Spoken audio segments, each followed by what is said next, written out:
Yaira Awuno, your host for today.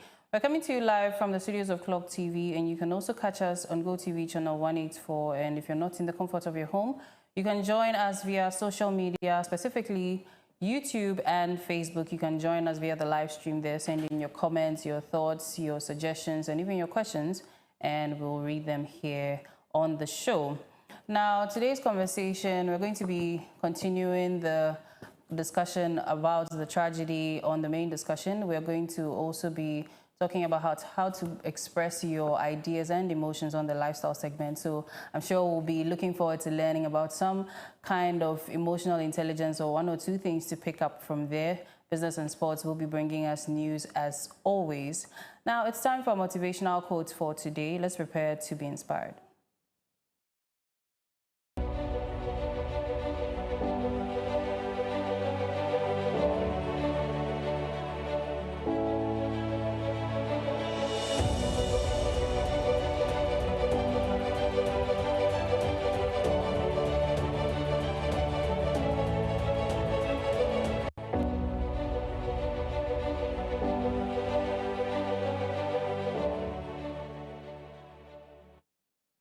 Now, as the nation is grieving, and we are all grieving in one way or the other, our quote is also on grief as it was on Tuesday. And today's quote says, "When we lose someone we love, we must learn not to live without them, but to live with the love they left behind.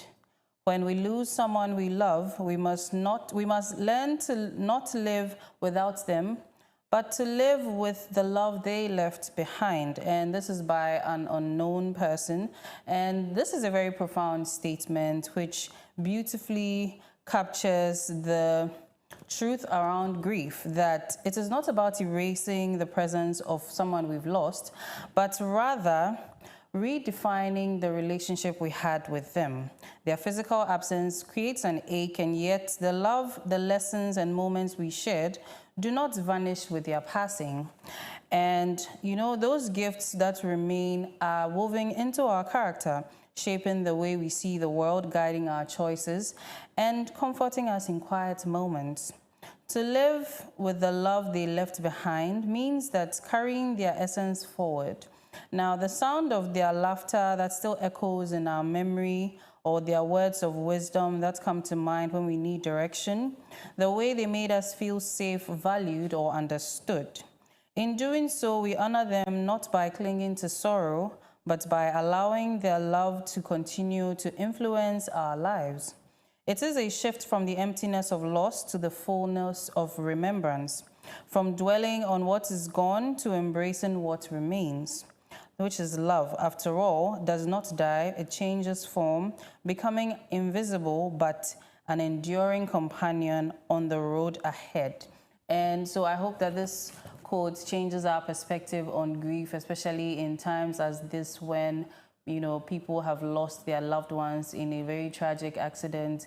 I'm talking about the kids that also lost their lives shortly before we lost the delegation that was going to the Ashanti region. And it's a very trying time for a lot of people. But this quote is reminding us to remember the love they left behind.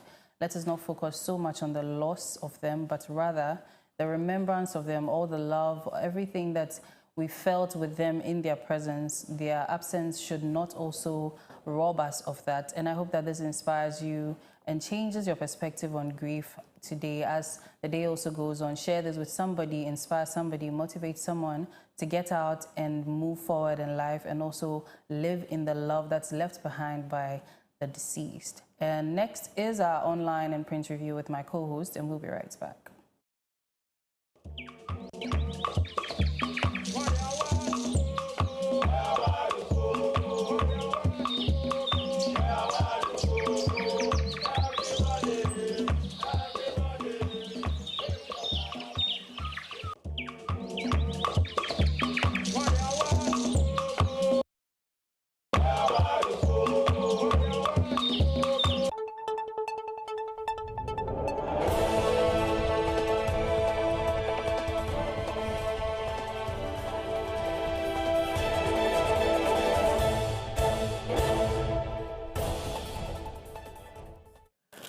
You're welcome back to the Koko Digest Morning Show. And if you're just tuning in, we are having our online and print review. And I have my co-hosts here with me in the persons of Mr. Nane Awasari and Mr. Peter Insiam. Good morning, gentlemen. Good morning, Area. How are we doing this morning? We're still grieving. We're still in the, atmosphere of grief. How are we? Fine selection.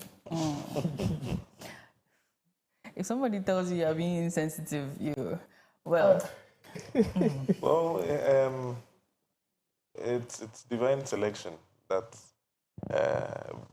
as we also, even today I heard that there were hints of some unforeseen circumstances that were impeding a group of us our journey to this particular place. Yeah. But then we arrived safely. So when he says divine selection, it's not that he's being insensitive, but it's just a reminder for the grace that has carried us throughout the rest of the day, from yesterday, the rest of the week, throughout the week and all that. Because it's no mere feat that you just wake up and then you are strong, you are healthy, you are able to go through your day's activities. So, yeah, divine selection. In the Tinkwim. Well, we give God the glory for keeping us through, and we also give thanks in everything that's happened. So let's go quickly into what's trending. What are the stories you've picked up so far? Right. Oh, I should. Okay, you start there. I also have one today. I have a trend. Yes. Just a quick one. Yesterday marked exactly 1 week when the tragic incident happened, which took the lives of 8 people. Yeah. And then the people at Sikaman have been talking that as at now, they've not received any psychological support, and that some of them too, because of the nature of the incident, they've been told not to go to their farms. For those, some of them were very close to where the incident happened, but due to investigation, so they've been asked to stay away from that area, and so they are seeking for some sort of support, some money, and then some psychological, support to help them overcome the grief and all that. Yes, so that's just a quick one. So you come in and... But, I mean, at the moment, the focus is on honoring those who lost their lives. So I think maybe some patience could be exercised for now, and then, because it's from one thing to the other. Yeah. If they just rush to attend to everything, they may not be able to probably do it in an orderly fashion and give it the appropriate attention and resources that they need. So right now, we're trying to, I think tomorrow is the burial of the rest. Yeah. And then, from there may be more things to happen. So I think they shouldn't complain so much. Yeah. But I'm also thinking that, on the aspect of psychological support, that is very imperative, because we are all still shocked. Yeah. The way in which the thing happened, and then for those who were around. I mean, this thing, it takes some time to recover from. So it's not like any mere feat. It takes some time for us to all recover from. So yeah, it's quite as Peter was saying. All right.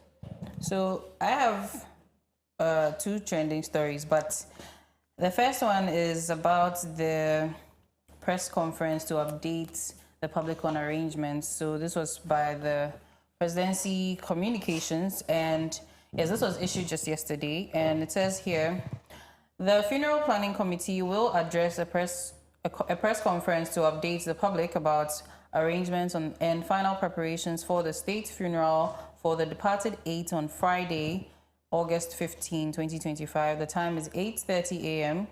Date is Thursday, 14th August 2025, and the venue is the Black Star Square. And this was issued by Felix Kwachi Ofosu, MP, spokesperson to the President, Minister of Government Communications. So there'll be information coming up soon. So today they're going to address us on what's going to happen tomorrow at 8:30 a.m. Yeah. Perfect. So then also, the other story I have was in relation to the discussion we had on Tuesday about the prophecies and things. And I think probably right after the show, when I went online, I saw that a prophet had made a sort of request, I don't want to say demand, that the president should provide them with cars so that when they are coming to deliver the messages, you know, to be easier for them.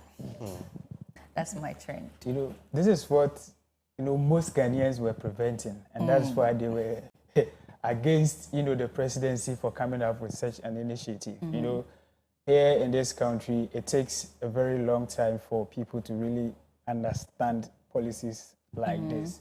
You know, when the information came out, everybody was like, so it means that they are going to apportion some kind of money to that department to make sure that they deliver their service on time and all that. But then, I mean, when you read the statement, it states that a number has been given that anytime God reveals something to you about the nation, just reach out to The number.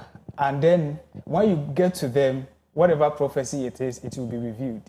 And so, you know, like you were saying, these were some of our fears that other people will take this as a way to, you know, get money and to get to the government and all of that. Yeah.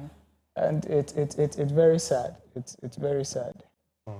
Because it's not like there isn't the existence of public transport or even making an appointment, so that even if you go down right in front of the Flagstaff House and you tell the security man that, oh, please, so and so, you wouldn't be allowed in. So why do you want a car from the government? Tomorrow it will become another issue that maybe it was a political move. Yeah. You know, like there are so many things that could crop up because of this. So attention to this particular issue, I mean, it was brought up because in Ghana, there are some people that feel or are seen as lesser known prophets or men of God. And then when it comes to national agenda, there are people that are always at the forefront of these particular things. So sometimes some of these people feel that, when it comes to important national issues, you don't call us, you call the Archbishop Duncan Williams, the big men of God. Usually that's what we see. You saw that some Kranchankra and the likes were at the Flagstaff House and then were being given the due recognition which they deserve. So these people are also saying that sometimes God reveals to us too, but then the needed attention is not given to us. So sometimes to create that kind of attention that they think is needed, or they need to actually portray their messages, they come up with some of these things, and then sometimes it's not the best way to communicate these things. And I'm not sure the government is going to heed to their demands of giving them a car. I'm also very doubtful about that. Yes, and it's quite unfortunate that I had to take this situation for the man of God to actually bring out his demands. It looks as though he then is becoming insensitive to the moment that we are actually in, when we are all grieving at this particular moment. And well, God has actually revealed something to you. If you want to make known to the public, make known to the public for the good reasons. So we all pray about it in such a protocol that has been laid down. But if you now just come and say that if you do not have the needed, if you don't have a car, you don't have a vehicle, you can't convey a message. I mean, in this day and age, you can just have a telephone and then you just convey your message the same way you convey a message in your church that was heard. You can actually do that and then tell other people, you know, this is what, because there's so much tension and there's so much chaos when it comes to the way people are taking these information when it comes to prophecies and the way people are dying. Because most of the time, with the little that I know, prophecies are supposed to allay fears and to give you comfort. But if you are saying it in such a way that it's instilling fear in the person that is the prophecy is being is about or is talking about the subject matter of the prophecy, then you are not doing the will of God, because I can say that God says in His Word that He doesn't reveals to redeem. Yes, He reveals to redeem as well, and then He has not given us the spirit of fear. So if you are saying anything that is in line with that particular thing that's going to bring fear, then we should actually revise the way that we say it. God, he speaks to everyone. So if he's spoken to you, just revise the way you've said it and make sure that the impact is heard without you causing fear and panic.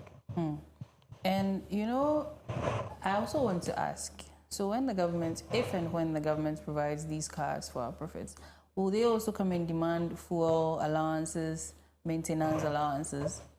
You know, it now turns into a very dark path to you know, tread, because we understand, yes, God has spoken to you about one or two things, but is that the reason you should make such requests? Because you are heading a church, and it didn't come to mind to probably request that, oh, since I'm probably bringing accurate prophecies to you, there are youth in my church who need employment.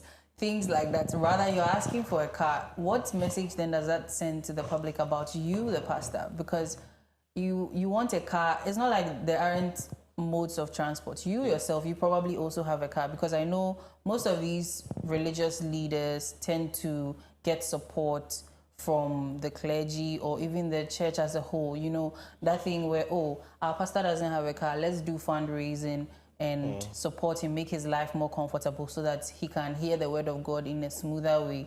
You know, those things. So it's like, what picture are you also painting about Christians then? Because I don't think, if, let's say, Muslims or other religions were also given the opportunity to also come and help out with certain religious issues, the chief imams and, you know, other, I don't remember the name, the ones that lead the Islamic prayers in the various mosques sometimes, aside the imam is the general, those leaders also, I don't think they will come and make such requests. Because when you look at even the tenets of both religions, you realize that material, you know, wants and needs are not supposed to be your motivating factor for being in the religion. And you've been given this chance, and your best response is car. So funny enough, you hardly see the Orthodox churches do this. Yes, even that, yeah. You hardly see them. And then with this whole issue, one cannot beat his or her chest and say that there's this number of churches here in Ghana. We don't even know. No, we cannot. We don't even know. And then, you know, there's a saying that by their seed we shall know. So some of these things, most of the pastors have come out to say that they should desist from, these pastors should desist from showmanship. I rarely say this about showmanship, trying to be very important in the, you know, in Ghana, so that it's about getting the attention they want and all that. And so, like, most Ghanaians, I would say, oh, yes, we are against this. And then I don't think government would hit to some of these demands, because we have other important things to look at. And so, away from that, I have another trending one. Yesterday, the Chief of Defense Staff, Lieutenant General Williams Ejapon, reviewed why standard body bags couldn't be used for the helicopter crash victims. And so we have a video. If the video is ready, producers should. Can we have the video, please? Following up with everything that they needed, just in case they were survivors. At the team site, our personnel did whatever they will do. It was getting very late. The place had been sealed off. And I'll not use the word calling off, because we didn't even know the extent to which the wreckage had dispersed.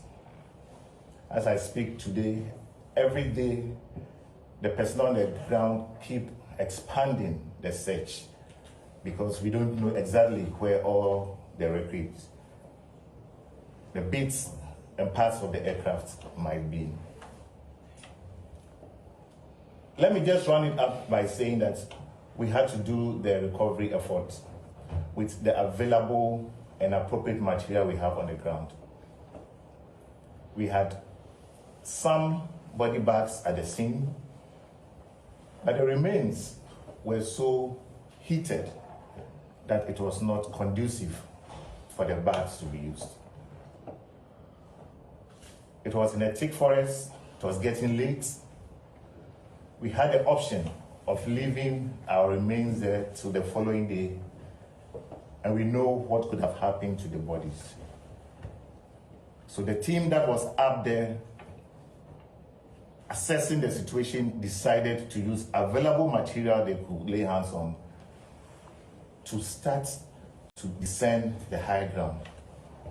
At the foot of the hill, they met the medical team, and with the body bags that they had, some of which have been also sent from Anglo Gold Ashanti, they kept our fallen heroes in those bags decently.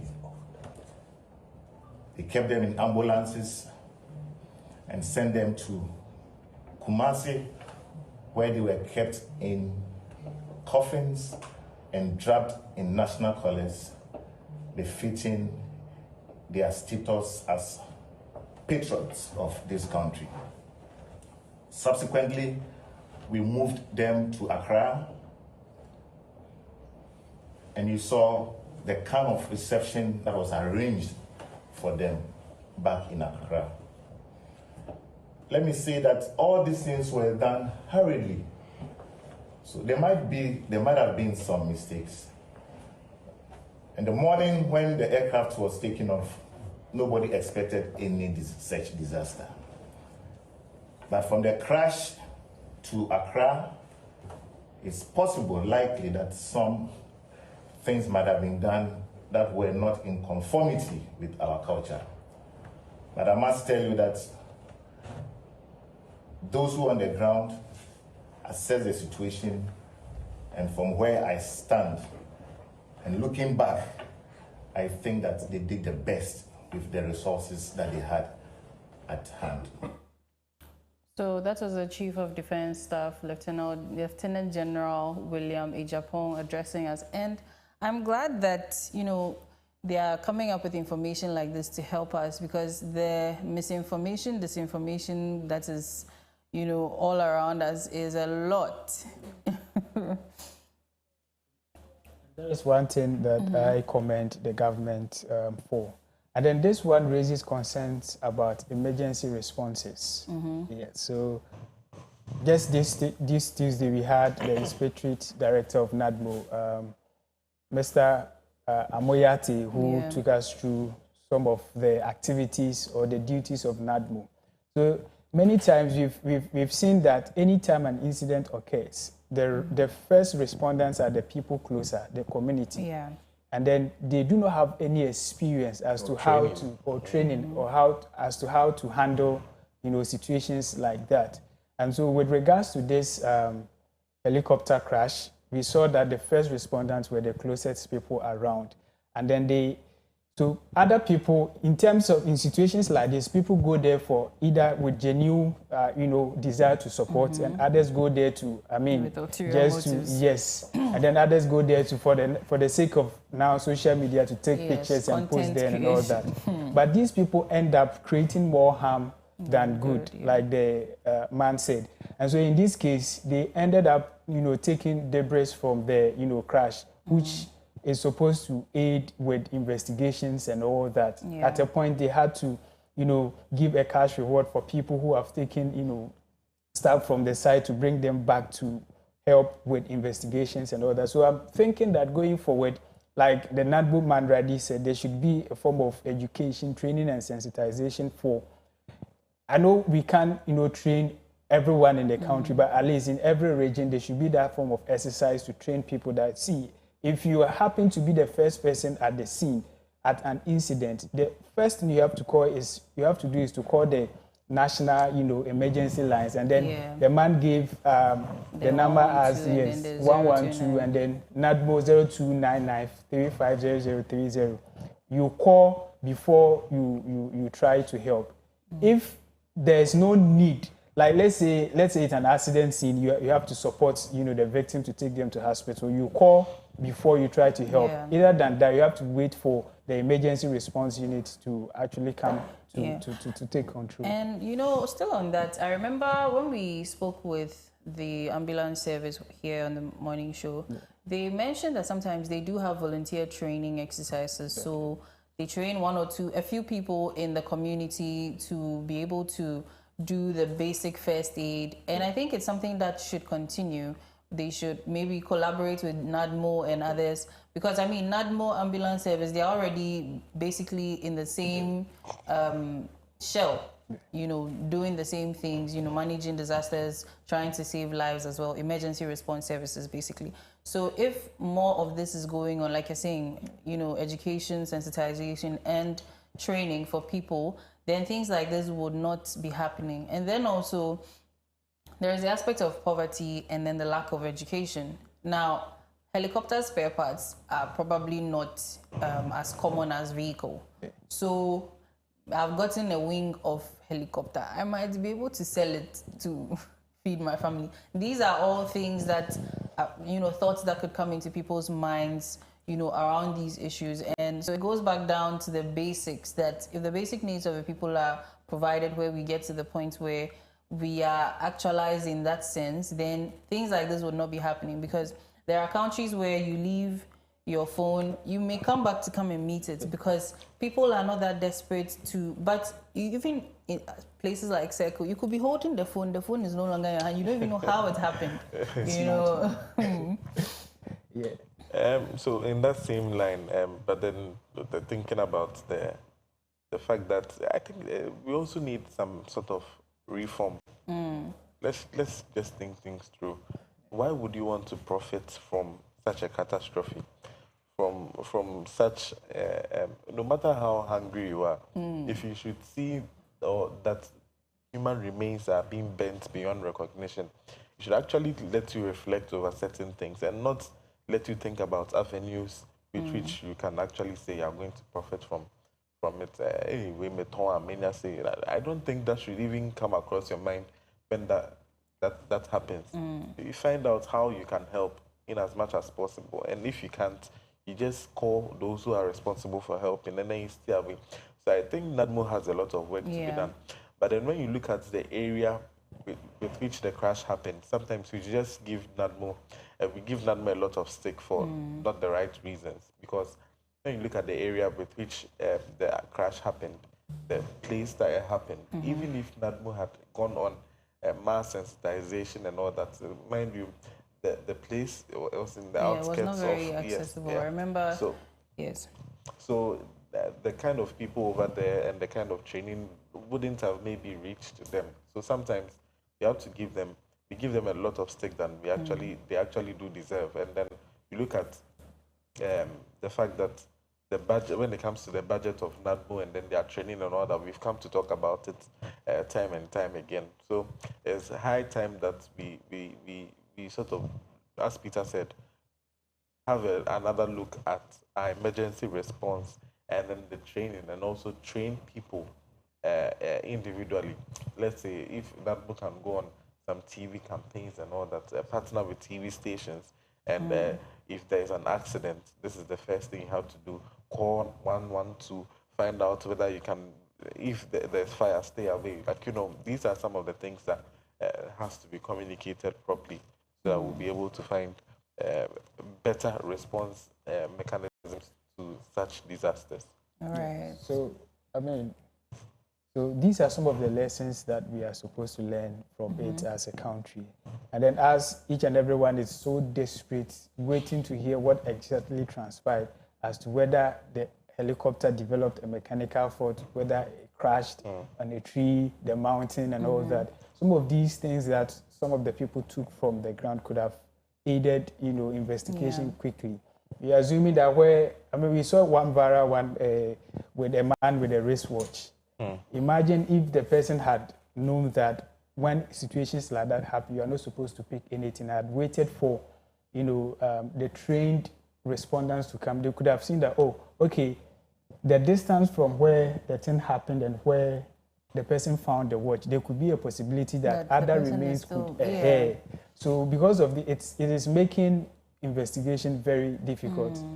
But as we've promised, we have been promised that the black box is found, and currently they are seeking for international support to aid the investigation. But you know, the point about the fact that poverty is one of the driving factors aside greed, because where is that empathy? You found a watch of a deceased person. Ideally, you should be thinking about where could the person whose watch, you know, because you just saw that something has happened, a crash. But for the fact that you know you could probably profit or you could use this to go and do your packaging, you are not thinking about what's happening there. Like, there could be somebody who is probably trying to shout for help, but you found a nice Rolex watch, so that's all you're thinking about. And it's like, this basic needs thing is a really, really prevalent issue, because if people are not hungry, trying to seek for their daily bread, they will not be found doing things like that. Or even if they are, the rates would be lower, because I think we've had incidents where even the Adome Bridge, screws and nuts and bolts have been, you know, removed. Even around the drains and metals are removed, gone to be smelted into something else to sell, which now all of this coming together is now impeding the investigations regarding, you know, VIP, as you know, some people like to put it on social media, the investigation of the death of VIP personnel in this country. So like Nana said, it's just that we have to all help come together in this reset agenda. You have to reset, and then the resetting begins with us, rethinking and all that.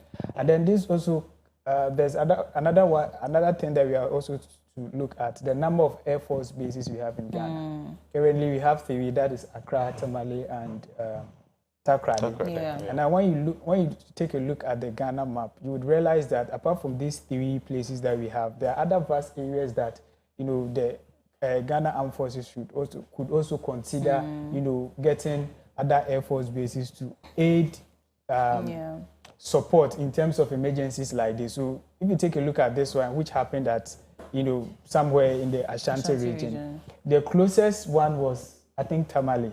So imagine if we had one. It was still Accra. It was still Accra. With the distance, because it would have taken about 20 or so or less minutes to be able to, when you're going on an emergency response, to get there via helicopter. So I mean, if you get a number of them, I mean, apart from emergencies, it can also help in, you know, combating this illegal mining and all that. So I am even thinking that, like, you know, getting one in the Western region in addition to the one there, somewhere, places like where the oil and gold is, and then one is somewhere in Savannah region. That's where it's around the Air Force base in Takoradi, where the that's in and around that place. But maybe if we should actually look at other places that you are mentioning, maybe the Ashanti region can have one. So we have one. Basically, in the every region should have one, because it doesn't come cheap. Yes, it's not cheap, Air Force but bases. there are a lot of things that are expensive that come very easily in the country. I mean, but for a 67-year-old country having 3 Air Force bases, if we are going to fight for other ones. Anyway. Because in this situation, as unfortunate as it is, it apparently happened in a forest region. Now, if there was an Air Force base in and around that area or close, you know, you see the middle belt seemingly is more forest than Savannah. If there's an Air Force base there, maybe practicing would have been, you know, I'm not trying to say that they don't practice the flights and things, but it may be easier to find a way to navigate the terrain. Now, you mentioned that there is an Air Force base in Tamale. Now, Tamale is more of a Savannah region.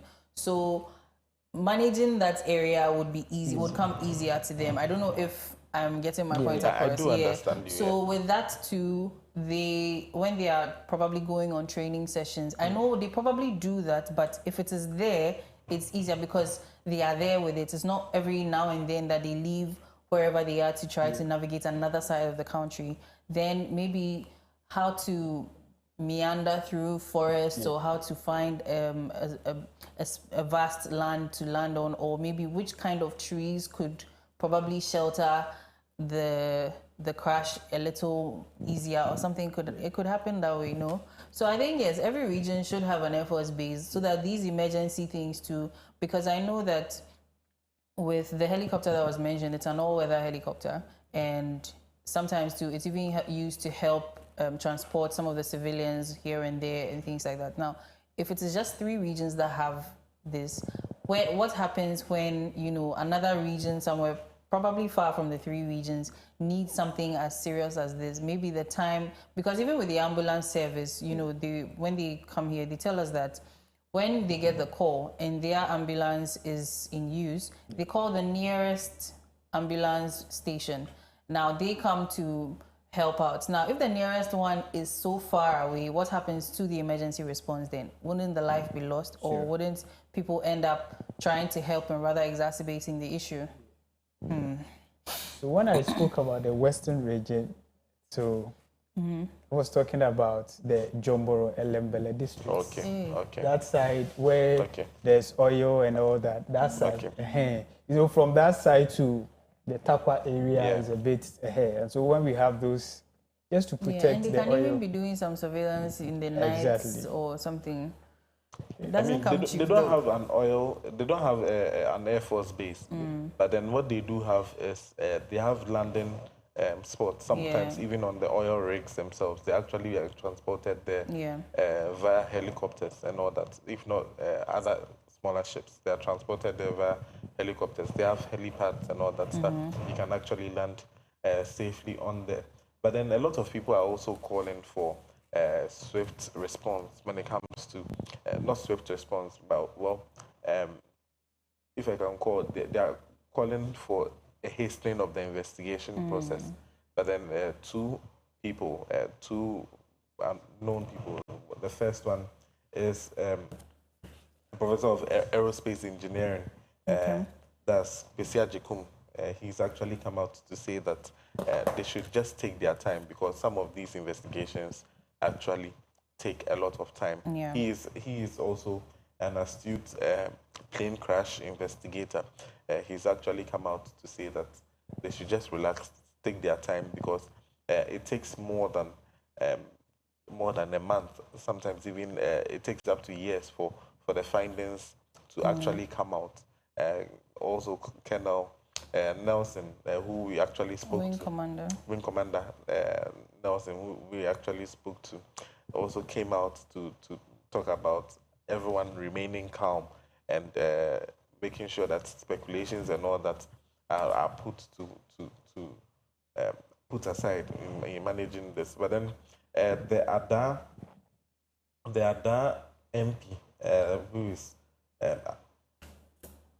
Comfort Doi Kujogansa, who is an MP in Parliament at this particular time, has actually come out to say that the plane even exploded mid-air before it even landed. That's what she came out to say. And she's received a lot of bashing for it, because these particular statements, for an astute person like a lawmaker in Parliament, statements like that shouldn't come from you when investigations have not yet been concluded. You cannot say that. She mentioned outright that she doesn't suspect that it hit any tree or it did anything. It exploded mid-air. And if it's exploding mid-air, for a plane to explode mid-air like that, then maybe an external force, maybe someone shot it down or something. Or something there are a lot of there's a lot of things. A lot of speculations that could go on around with such a statement. So she's been actually cautioned to take it easy and not say anything until investigations are concluded. And now that the black box is found, it's going to make matters easier. But we have to remain calm and then know that these things take a lot of time. They take more than a month. They take they even take years sometimes for concrete findings to be brought out, because you do not want to make findings based on assumptions and all that. Plane crash findings are based on empirical evidence, facts that are being seen. So these are. And even Wing Commander Sawojo also mentioned that it is also likely that when the plane crashed into the ground, the impact could have killed or maybe rendered the passengers comatose even before it exploded. Because you mentioned that I think airplane kerosene is also a little flammable, something along those lines. So there's a whole lot around it. And I mean, he is an Air Force man. He's been in the industry for a while. So his words are more likely to sort of be taken into consideration rather than someone who may not be as knowledgeable as he is in the field. So I think let's leave it to the people who can speak best to these issues rather than making speculations and grieving the families even more because they are going through so much. This was a national duty and they never came back home. The reason why Honorable Doyo Kujo Gansa has received a lot of bashing is because she's even the deputy majority whip in parliament. And for you to say something like this without any empirical evidence, just based on how you've seen things, or maybe because you've not been at the crash site yourself, and then you just say this based on maybe what you've heard on social media or the pictures that you've seen. It doesn't tell the actual true story. So we are please admonishing everyone that if you are bringing out such statements without empirical evidence, it distorts or disturbs the public, and then it also causes sort of, imagine the families of these people affected watching all these things without the findings being brought to bear. So please, we beg you, just take your time. Don't rush in making such pronouncements to make yourself seem popular or get some inclination to the public. But just take your time and let the investigation take its due course. Yeah. Then hopefully, to add up, okay. Yeah, to add up, the deputy chief of staff has come out to say that hopefully they are going to make whatever investigation, the outcome, everything public for all Ghanaians to get to know what actually transpired. As we proud to the investigation, we know that internal investigation is ongoing. Then yesterday, the chief of defense staff stated that they have the black box with them, and then they are waiting for the manufacturers to come so that they conduct the investigation itself. Because we are told that the black box is where we are going to hear voices and all that, what actually transpired. And so until then, like Nana said, we should stop, giving false hopes, information and all that outside there. Yeah, and hopefully the information comes sooner than later because humans in general tend to, I have to try and articulate this the best I can, but people will move on, and when you bring back the issue, they'll say, oh, it's past and gone. And that will not go down well for a lot of people too. And then also, let us try, yes, it is a way to make content, but think about the families. Think about, even if you were in their shoes, would you like that an issue as this would be used to make content and create avenues to make money for others while you are grieving? Of course not. So content creators, let's, take it easy on the comments and trying to, find ways to monetize our social media using somebody else's tragedy. Yes, now, so still on the same subject matter, if I may, the Greater Accra Regional House of Chiefs have actually come out to say that for our fallen heroes, for our 8 fallen heroes who passed on in the line of national duty in combating Galamsey, they are coming out to say that all efforts should be geared towards or intensified towards combating Galamsey in order to honor them. If you really want to honor them, then we have to make sure that our efforts are channeled towards combating Galamsey. And I'm sure that Ghana is in a grieving moment at the moment. It's in a grieving moment, let me say that. And the armed forces, the military and all that, I'm sure they are planning something very massive for a defense minister to die in the line of duty to combat Galamsey. I'm not sure they are going to still keep the same sort of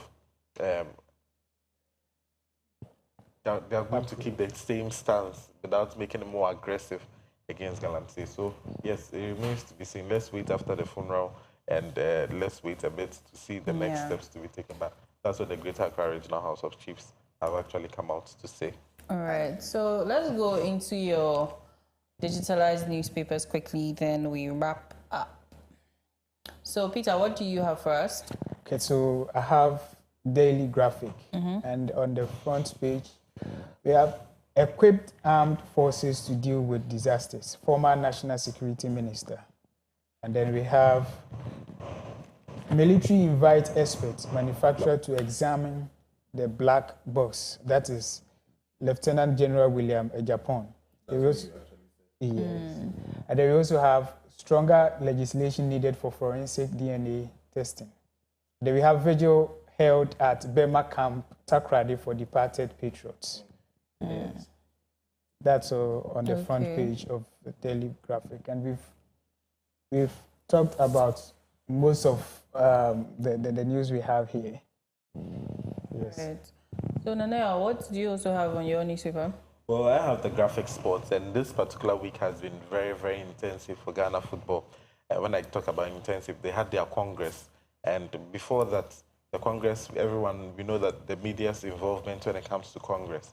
But this time around, when it was time for the Congress, the media were asked to sit outside under a tent for the Congress to go on. When they were done, they brought a pack of rice to share with for the media people. That didn't go well with everyone. And even BBC even carried the story that the media were not included when it came to the Congress. Yet the GFA yesterday released a statement to thank the media for their participation at the Congress. So this is something that's not sitting well with a lot of people. And one thing that actually happened that actually is taking rounds is that in the Constitution, there are 120 people, about 120 people that are supposed to vote on matters. These 120 people, according to reports, when their votes came, majority of them voted that the term, which is normally 8 years for a Ghana Football Association president, has been extended to 3 terms. So it's a term of 4 years, but then you can go twice. But then this time around, the sitting president has gone twice, and his time is supposed to be elapsing soon.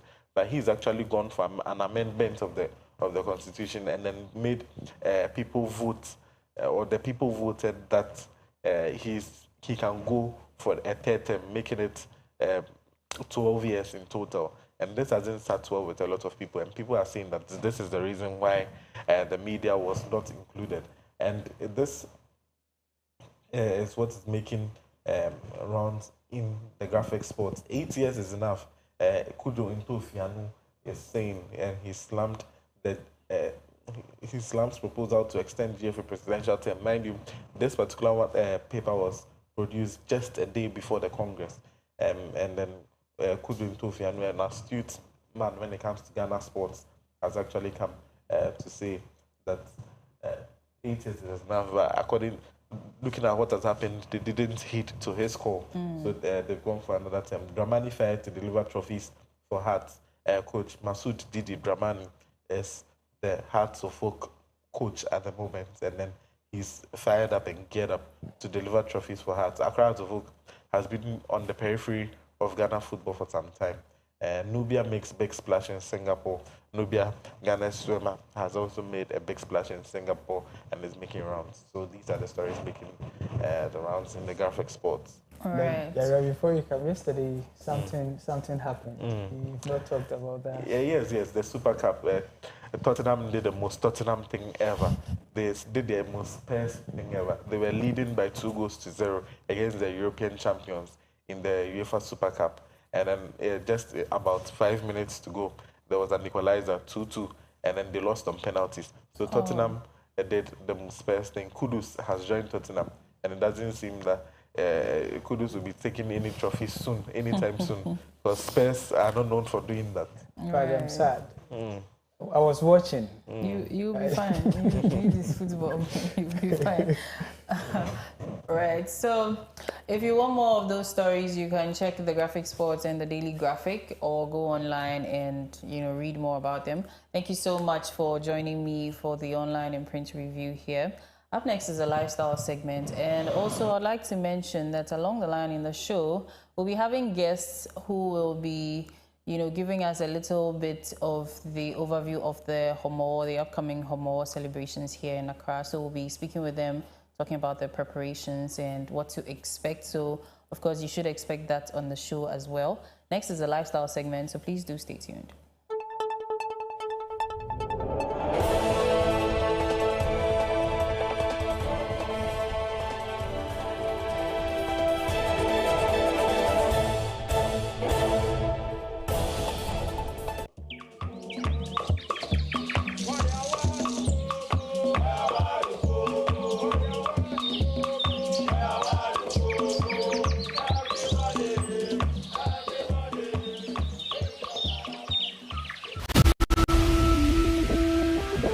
From the loudest roar of celebrations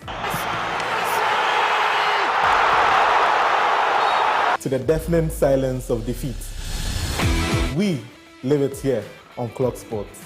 Feel every punch, every tackle, and relive all the beautiful sporting moments with us. Mohamed Salisu pounces for Ghana. Join us on Mondays and Fridays 7 p.m. to 8 p.m. and our midweek special on Wednesdays 1 p.m. to 2:30 p.m.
Aligning financial planning with ethical leadership is not just a necessity, but it's a strategy. That is why we bring you the PEPAMC Corporate Governance and Financial Planning Series, where smart financial planning meets ethical leadership. I am Dr. Kofi Anochie Usudako, your host for the series. I'll be guiding you through this masterclass on corporate governance and financial planning, built for you, the workers, managers, entrepreneurs, and the everyday person. From pensions to personal finance, strategic planning to performance management, this series breaks it all down, simply, powerfully, with expert insights, real stories, and practical tools. It's time to build wealth, plan, and lead a purposive life. PEPAMC, building wealth, strengthening institutions, and empowering you.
A robust platform for in-depth discussions surrounding employment relations, the rights of workers, the quest for industrial harmony, and evolving landscape of work. Walatu Walasa seeks to bring to bear the challenges and opportunities facing the labor force today, making a significant contribution to public discourse. My name is Edmond Akwe, your host for Walatu Walasa.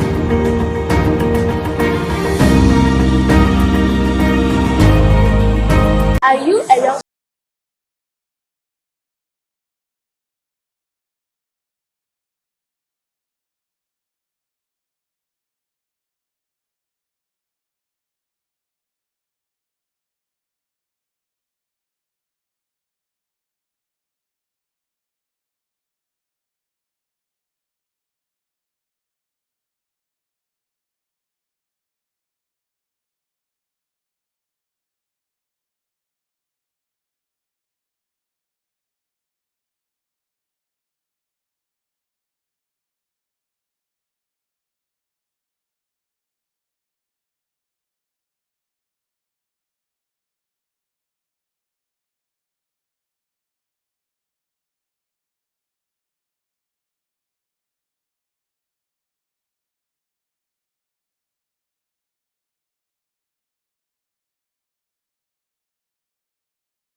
God be with you till we meet again.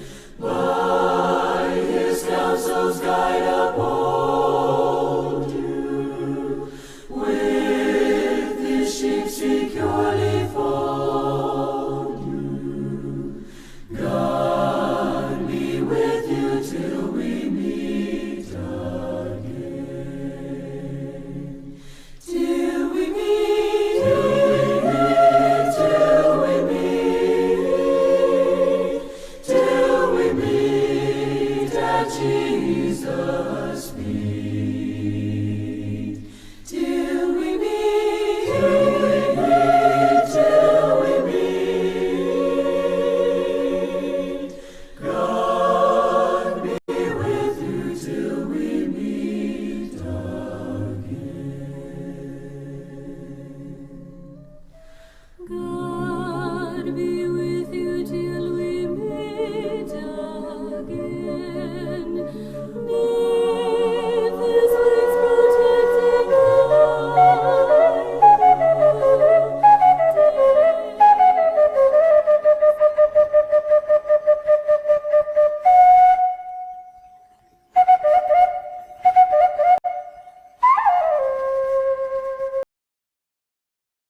From the loudest roar of celebrations to the deafening silence of defeat, we live it here on Clock Sports. Feel every punch, every tackle, and relive all the beautiful sporting moments with us.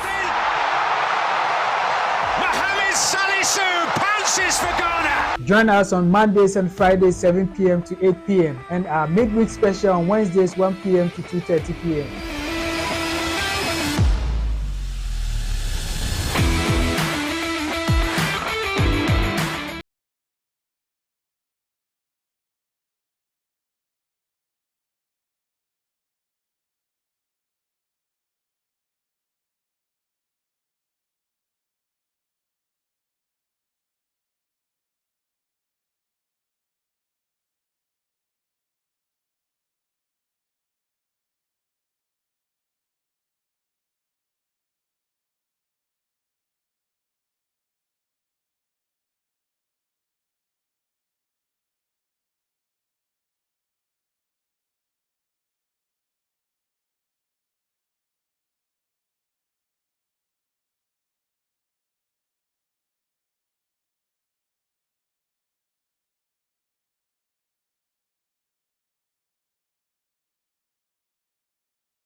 Aligning financial planning with ethical leadership is not just a necessity, but it's a strategy. That is why we bring you the PEPAMC Corporate Governance and Financial Planning series, where smart financial planning meets ethical leadership. I am Dr. Kofi Anochie Osudako, your host for the series. I'll be guiding you through this masterclass on corporate governance and financial planning, built for you, the workers, managers, entrepreneurs, and the everyday person. From pensions to personal finance, strategic planning to performance management, this series breaks it all down, simply, powerfully, with expert insights.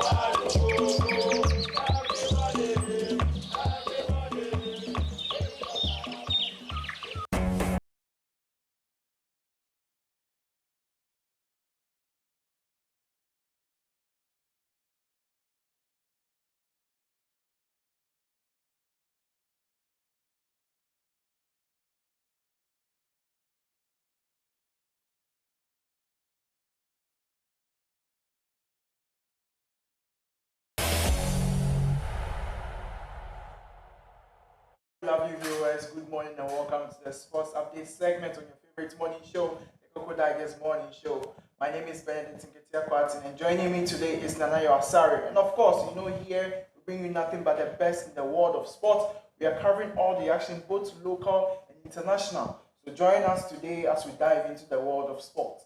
Now to the headlines. Asante Kotoko and Bibiani Gold Stars play CAF matches at Accra Stadium amid Baba Yara renovation. 50 Owa remains to become GFA's first female second vice president. Asante Kotoko Supporters Union, Ash Gold Supporters Union break silence on reinstatement speculation.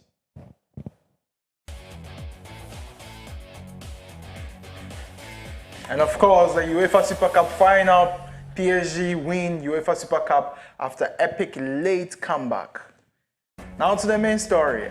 Joining me today is Nanayo Asare. Welcome back, our maestro. It's been a while. We saw you on the morning show, the sports segment. Yes, you've been handling things perfectly well. So there's no need for me to be around. Great. I've been really sitting back to enjoy whatever has been going on, and it's been a pleasure.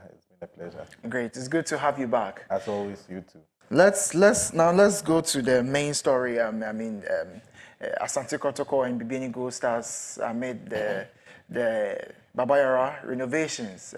For now, we know that we can't host the home matches of Asante Kotoko at Baba Yara. It's been moved to the Accra Sports Stadium. What do you think? Is it feasible enough? Well, thank you very much, and I'd like to appreciate your listeners and then your viewers actually watching you live on Clock TV and then on all our social media channels. But this particular issue, let me just go back a little bit. Early this week, we saw CAF issuing out a statement of approved stadia in all the African countries. South Africa had 13 stadiums that were approved, but then when it came to Ghana, we had just one, Accra Sports Stadium. The Baba Yara was approved, and then Ghana Black Stars played their last qualifying match at AFCON qualifying match, which we didn't qualify. Fans vandalized the stadium, and then it was closed down for some time. No attention was given to it, and then it deteriorated well over time. Right now, it's not NSA that is doing it. It's Kumasi Asante Kotoko that is actually renovating the Baba Yara Sports Stadium, and then it's being supervised by this thing. This is not something good for Ghana, where you think that just 2008, we hosted the Africa Cup of Nations. We had over 6 new stadia that we had approved by CAF, standardized. But when you look at them, they are barely an ISO now. So we can do better. I don't want to actually talk more on that. Let me just say we can do better. Okay, great. Now let's move on to our next story. GFA. Right now we have a woman, that is Gifty Mensah, becoming the second vice president. Well, I mean, for somebody that has been in the news for not the right reasons, but that is Gifty Mensah, and I would have thought that maybe the GFA would have actually looked for another candidate until the whole NSS Wahala and Brouhaha surrounding Gifty Mensah's head would have been cleared enough. But here we have her again, meddling in Ghana football affairs, and it's not at the right moment. And even when it comes to the Congress, the fact that they kept the media out it raises a lot of red flags and speculations around all these things. They've gone to do their thing, and then they've come and impose on us. In Ghana, right now, as you are seeing it, it's just 120 people that dictate football for the whole nation. It's not something that we should actually think about and say it's in a good stead. It's not something that we are happy about. So yes, there should be reforms. This change is a directive. It's in line with the directive of FIFA's rules when it comes to the association the following football procedures. This is I think we are taking the cue from FIFA and CAF. So we having a woman as the second vice president, I think it's not far-fetched. It's not a bad idea. But the idea of having Gifty Mensah as a candidate, because she hasn't been voted as the vice president yet. But it looks as though when she's the only candidate so far. Matters of GFA are just merely when it comes to candidacy and all that. It's easy to predict. Once they've done, they have their people and then they push them.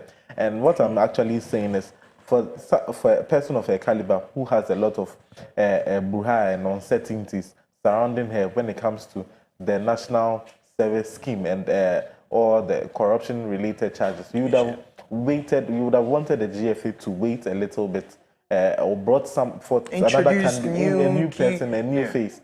That because this she has a lot of stories circulating her, and instead of us celebrating women and then their impact in football, we are now going to talk about corruption when it comes to GFA. Instead of focusing on the right reasons, now tags will be flying here and there. There you have it. I think well, we need to encourage our women to pick up roles, especially in our sports, because right now we are focusing. You can see there is reforms. We are trying to change our understanding when it comes to football, sports, in regards to our women. So I think we need to encourage our women so that they can take up more positions and all that. Some 8 years ago, there's a lawyer, Amanda, who stood for GFA elections, and then Keto Koko won that particular election. We would have thought that with this role being opened up, she could have introduced some of these people. But then again, we don't know how how that's going Then on. again, we don't know how it went. Let's talk about our last but one story. That's Ashanti Gold FC Sporting Club. The supporters union breaking silence on the reinstatement speculation. So there is a letter that is circulating on the internet that's been written by the secretary of the club. That is Sylvester. Let me just touch on a few points of the letter. So it's a disclaimer. The disclaimer is out to debunk the letter that was written by Sylvester. Sylvester wrote a letter on behalf of the club. The club, in quotes, that they want to appeal to GFA to reinstate them back into the Premier League. But then there's been a disclaimer by the chairman of Ashanti Gold Supporters Union, that is Audu Mohammed. Let me just touch on a few of the letter. It says that our attention has been drawn to a letter with the heading "Appeal for Reinstatement of Ashanti Gold SC to Ghana Football Association," to originate from the National Coordinating Committee of the Ashanti Gold Supporters Union. I write to bring to your attention that our office has not authorized any such letter, and Sylvester Amon, who purports to have signed the letter as the secretary of the Ashanti Gold Supporters Union, is unknown to us. First of all, let's tackle the issue of Ashanti Gold not being part of the Premier League. I think that was in the 2020-2021 season where they were sent back to the third tier of the league, Ghana Sports, because of supposedly match rigging, because they won, I think, 7-0 at home against Inter Ali's. I remember profoundly that particular incident. And then now what I stand to do is that whether this reinstatement claim, where it's coming from, I don't really want to focus about the origination of that particular reinstatement claim. What I do not have is sympathy for match fixing, because it destroys Ghana football. And if you've been given, after investigation, you've been found guilty, then you should face the repercussions in its full throttle. So I think, according to Awudu Mohammed, he says that they still need to serve their punishments as a club. Definitely. They are not appealing. So whoever this Sylvester Amo is unknown to them. But then this is the disclaimer that has been sent out. Let's move straight to our European football. That is the Super Cup finals that was held between our very own PSG, Paris Saint-Germain, and then of course Kudus, his new club, Tottenham.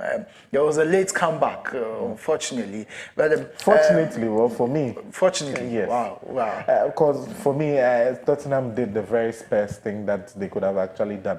It was a very Spursy moment. Tottenham leading by 2-0, 10 minutes to see out the game and become European Super Cup champion. But yes, still, that particular change, from that particular onset, you realize that PSG had more confidence because they knew that the turnovers. But then Kudus against Nuno Mendes. I know you will tackle this when you are on your morning on your sports show. But then let's just a brief moment. Kudus and Mendes. One players that we've ever seen. His ball dribbling abilities, his ability to hold on to the ball is second to none that I've seen in the Black Stars recently. But then when you come to the club that he's going to join, that's where I have my issue. You have a problem. If you have a prospect of winning trophies, you don't go to Spurs. You bid your time, you wait, and then go to a better club. I think this could have been his first trophy. This could have been a step in the right way. This is the very, I can say, the Spursiest thing that they could have done. It was unfortunate because we're all watching the game. We knew Spurs had taken the 84th, 85th minute, just 5 minutes. Yes. So it's the Spursiest thing. So another thing that you have to also pay attention is that the reason why they are here is because they beat Manchester United, who another team.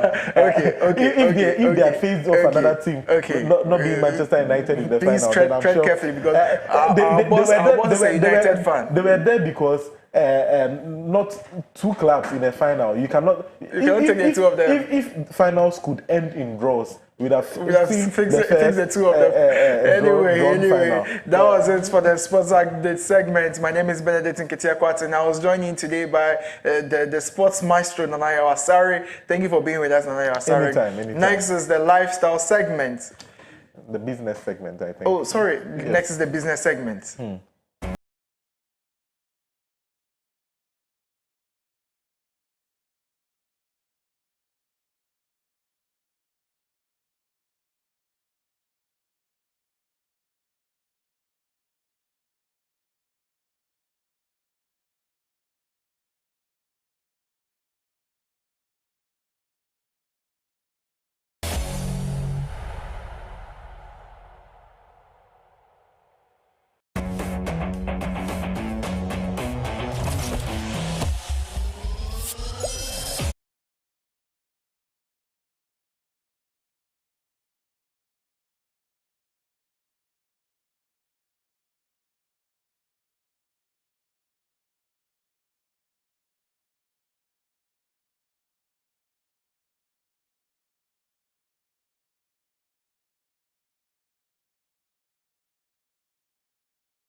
Hello and welcome. This is the Business Update segment on the Koko Digest Morning Show. My name is Peter Nsia, and now to our stories. In 2025, Ghana's agriculture sector is set to receive a major financial injection, with the government and development partners committing to a combined 2.9 billion Ghana cedis to key initiatives under the Ministry of Food and Agriculture. According to the 2025-2028 medium-term expenditure framework, the bulk of the fund will go into the flagship fund Feed Ghana program, alongside investment in mechanization, irrigation, livestock development, and post-harvest infrastructure to boost food security and cut import reliance. The funding will be sourced from 1.61 billion Ghana cedis in government resources, including internally generated funds, and 1.3 billion Ghana cedis from development partners. Out of the total allocation, 226.6 million Ghana cedis is embarked for staff compensation, 1.13 billion Ghana cedis for goods and services, and 1.55 billion Ghana cedis for capital expenditure. This financing supports Ghana's agriculture for economic transformation agenda, which focuses on modernizing farming, raising productivity, and generating sustainable jobs along the agricultural value chain. Within this framework, the government is pursuing an ambitious policy to reduce the $2 billion annual palm oil import bill by expanding domestic production and diversifying into high-value tree crops. A national palm oil industry policy will be introduced, targeting the distribution of 1.5 million oil palm seedlings to farmers, promoting large-scale outgrower plantations, and offering incentives to boost local processing capacity. The initiative, called the Red Gold Oil Palm Program, is designed to spur private sector investment, create thousands of rural jobs, and advance Ghana's import substitution and agro-industrial transformation goals. Away from that story, the National Petroleum Authority has issued a warning that fuel stations operating without the mandatory license face immediate closure and possible decommissioning. In a statement, the NPA reaffirmed its mandate under the National Petroleum Authority Act 2005, Act 691, as amended, to regulate all commercial activities related to the storage, distribution, and sale of petroleum products. This measure seeks to clamp down on illegal operations and strengthen compliance in the downstream petroleum sector. The authority stressed that, in line with the law, licenses are granted only to Ghanaians or to foreign companies in registered joint ventures with Ghanaian partners who meet local content and participation requirements. In addition, license operators must display their permits prominently at their businesses' locations. The NPA noted that strict enforcement is essential for safeguarding safety, protecting consumers, and sustaining confidence in Ghana's regulated petroleum supply chain, particularly as energy demand rises and the market continues to grow. On to our last story. In 2024, the Ghana Stock Exchange saw robust trading activity driven by heightened investor interest and liquidity. This year recorded 992 million shares traded, amounting to 2.15 billion Ghana cedis, a significant increase from 579.6 million shares valued at 818.2 million in 2024. The information and communication technology sector was pivotal in this growth, with key contributions from the financial sector in exchange-traded funds. Market capitalization soared to 111 billion Ghana cedis, reflecting a 50% increase from 74 billion Ghana cedis in 2023. Fueled by rising share prices and new listing. The GSE emerged as Africa's top-performing market in 2024, with the Ghana Stock Exchange Composite Index gaining 326 points and achieving a 12.0% return in the first quarter, culminating in an annual return of 56.2%. The Financial Stock Index also excelled, closing the year with a 25.2% annual return. And this is all we have for you on the Business Update segment. My name is Peter Nsia. Up next is the Lifestyle segment with Miriam Abena Adede. Stay tuned.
Forward.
Alright, that's quick. That's crazy.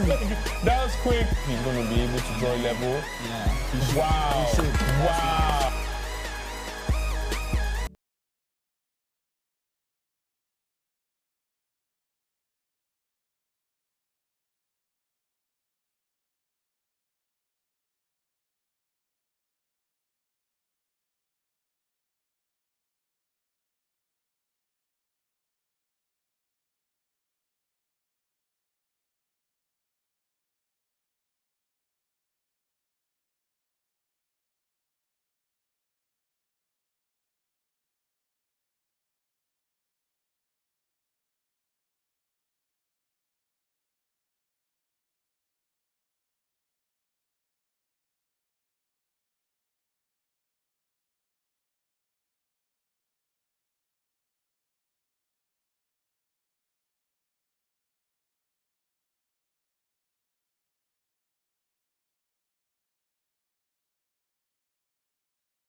provide a robust platform for in-depth discussions surrounding employment relations.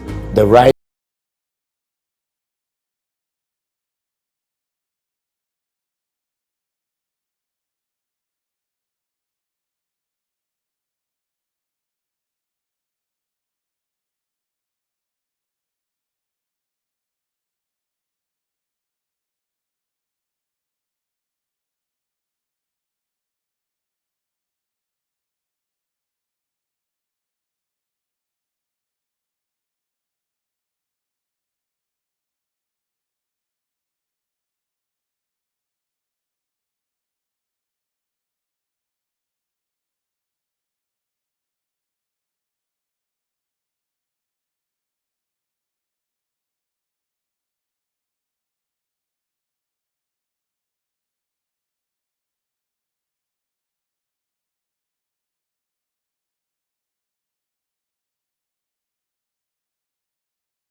This year we go do wonders.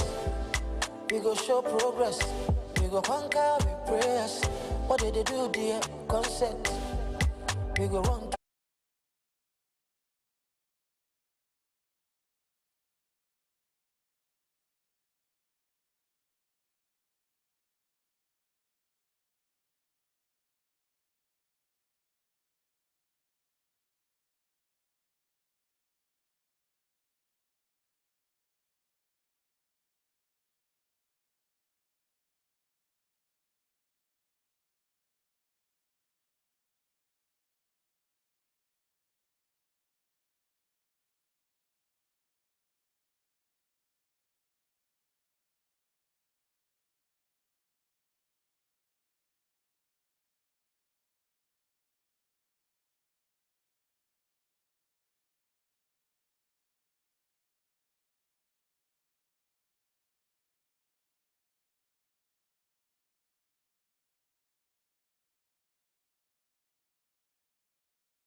Your number one morning show, Koko Digest morning show here on Clock TV. I am Miriam Abana Adede.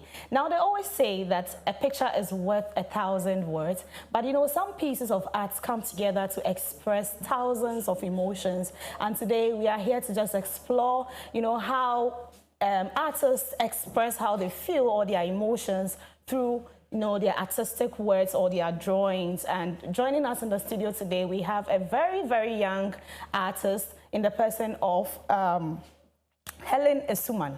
Yeah, Helen Esuman, and she's going to, walk us through her journey as an artist, and we are going to see some kind of demonstrations here in the studio. Once again, we are streaming live on Facebook and also YouTube at Clock TV Koko Digest. You can send in your comments via our streaming platforms, and also send a text to our WhatsApp number, which is displayed on your screen. If you have any questions, any shout-outs, any message, of course, birthday messages, we'll be taking them, and so you can send them also to our WhatsApp number. Now let's get straight into it. Hello, Helen. Yes. How are you? I'm fine. Have you had Koko this morning? Yes. You have? Okay, so we welcome you to Koko Digest. And on Thursdays, usually we get to explore some kind of creativity from people. And I'm excited about the fact that you are into this, where you get to create emotions, express how you feel through paintings. So let's get straight into understanding how far you've gone into, being an artist. So where did it all start for you? Okay, so I started at a very young age, and I started with the face painting.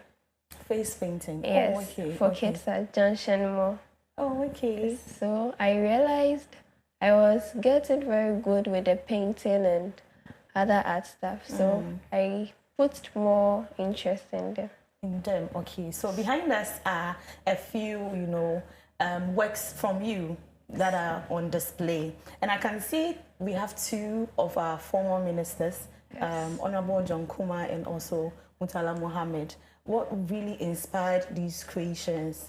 Someone would say, do you like drawing just dead people? No. Okay. I do them because I see them as people who have who died when like trying to do something for us. So I did this to honor them. To honor them. Yes. Oh, okay. And I hope by the end of this conversation, we are going to get something in our studio, right? Yes. And so we have a canvas here and, your accoutrements. And so you are going to display something right now. So what are you going to draw for us whilst we have our conversation? I'm going to draw something that will help with the Ghanaian. It would be an African art. Okay. With someone carrying something, or that will help. I like to mix the old art from the new ones. So I'll be drawing an African art. Okay, so let's get into that. You can start drawing whilst we talk. Okay. So at what point did you realize that this was like your calling? This was something you really, really wanted to do? I started at a very young age. I started with the face painting, like I said. So I paint that Junction Mall since I think it's getting to 5 years now. Oh, okay. And so there's no painting that you cannot do, like no. You always challenge yourself, right? Yes. Okay, so what has been your most difficult painting ever? I did a painting of a woman carrying something, a load, with the baby. I used my imagination. So that was a little bit tough because that painting, I didn't get the idea anywhere. So. Okay, and we often see people express their emotions through dance, through, poetry and all that, but you chose to do painting. Yes. And when I asked you to start, you didn't even say a word of prayer. Is it because you're very conversant with painting, or like how do you start? How do you organize yourself to start painting? Okay, first. Keep on painting because we don't have time. Yeah. Okay, first, because I like to imagine. Like before, anytime I start painting, I first imagine what I want to paint first. Okay. So, and I pray a lot. Yes, I do. So when you say you pray a lot, it means you pray about what to even paint. Yes. So did you pray about this? Yes. This particular one? Yes. At what point did you pray? Because I didn't see you pray. Because I have imagined what I want to paint here already. I see. So does your mood also influence what you really want to paint? Yes. Okay, so this morning it looked as if we had, some kind of hitches here and there. I thought it was going to affect your mood, but you look very calm. Yes. As if nothing has happened. How do you put yourself together when, there's pressure mounting on you?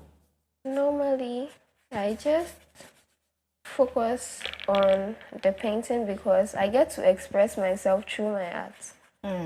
And I'm not the kind of person who talks, or I like to always express myself through my art. So art has helped me a lot. Okay. So when you have an issue with somebody and you don't want to retaliate, you just go and pick your canvas and you start drawing. Yes. That's very interesting. Well, if you just joined us, this is the lifestyle segment of the Koko Digest morning show, and we have Helen Asuman here, who is a very young artist doing what she knows how to do best. even though it's still a gloomy moment for all of us here in Ghana, we still have to, chip in one or two things that we can use to, excite ourselves in the midst of all the sorrows and tragedies that surround us. And so, yes, we are still here trying to understand how emotions are being expressed through acts. And Helen is still on it. She's doing something. She didn't really give us a name for it, but we are hoping that by the end of the painting we'll get some meaning. But usually I realize that artists don't really know what they want to do, and so it is done. Yes. It happens to you, right? Yes. I see. But don't you get confused at a point? No, because it's like you trying something new on the canvas, because you can change your mind anytime. Like add this. Yes. Okay, so tell us about some of your challenges as a very young artist. What are some of the challenges you encounter? Well, some of the challenges when I was in school, like getting some of my artworks done, and school too, like I have to concentrate on school, then start painting too. So blending that two was a little bit difficult, because when you you can't get enough time to do your paintings and those things. Even though I offered visual arts. So you offered visual arts in secondary school, right? Yes. Was it a decision you took from home before getting to school, or you did that along the line? Maybe you started with general arts and then you switched to visual arts? No. It has always been an interest? It has always been an interest. I see. So aside combining school with work, what other challenge, have you encountered being an artist in terms of resources, how to get money to buy paints and other things? Well, my parents are very supportive of my art. Oh, okay. Yes. They support a lot. And some of the people, someone I work with, Sua Junction or Jerry. Yes. He's also supportive? Yes. I see. So you go to them for money to buy? No, he's also he's a face painter. Oh, okay. So he understands. So he understands the job. Is it paying? Like, do you get money out of painting? Yes. Or you haven't started? I haven't started making money yet. Why?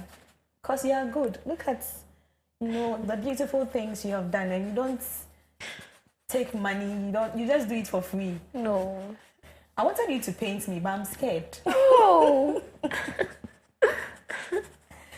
Okay, so when do you intend starting, to monetize it, to start making money out of your painting? I want to start soon, yes.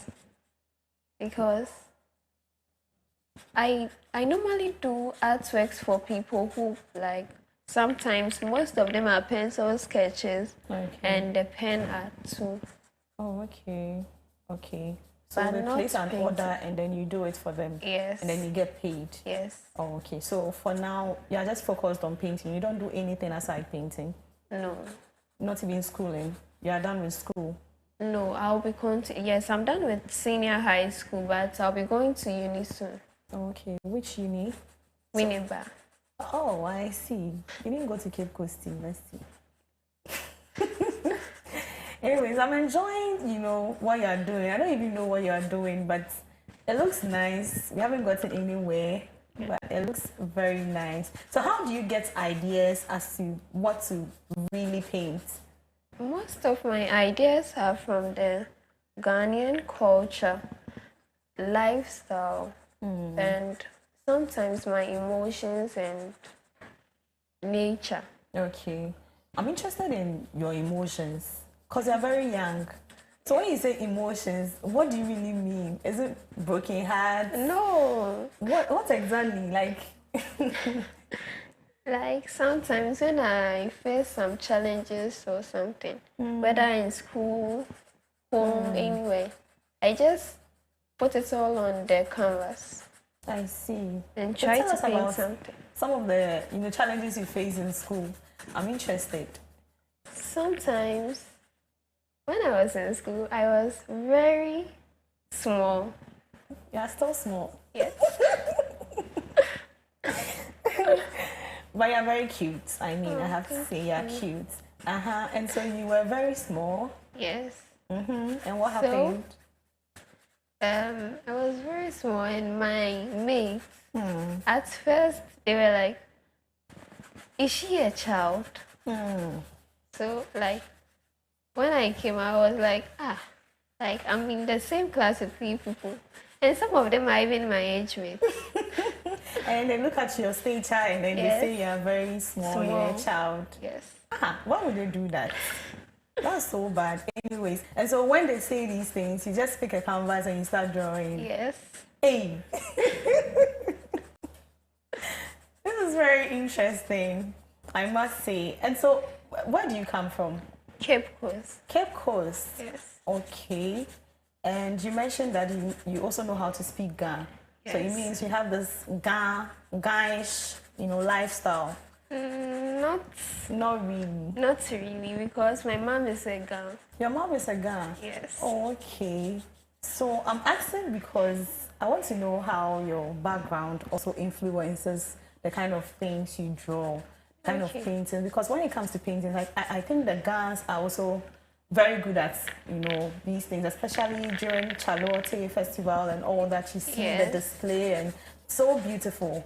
We'll come to Charlotte, but does your background, sometimes influence the kind of things you paint? Yes, it does. Because sometimes you see artworks people have done during the Charlotte and the rest. And sometimes that's motivates you. Because as a child, I grew up seeing most artworks during the Charlotte and the rest. So I was like, I can do this. Let me try. Okay.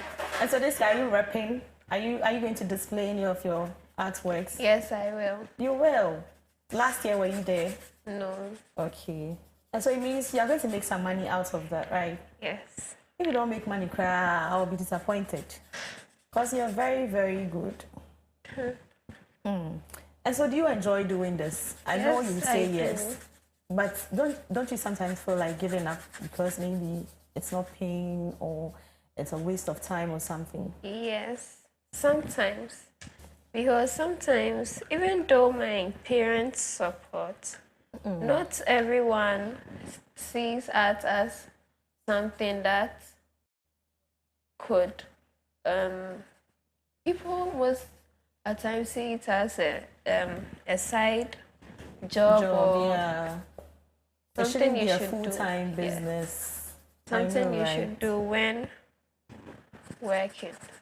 So I was happy when you mentioned that you have very supportive parents, because not every parent will support this. Yes. Even though when we see people doing them, they are nice, but they always want us to venture into white-collar jobs and all that. Yes. I see. So we still don't know the name for this, right? Yes, this is an African art. African art? Yes. Okay.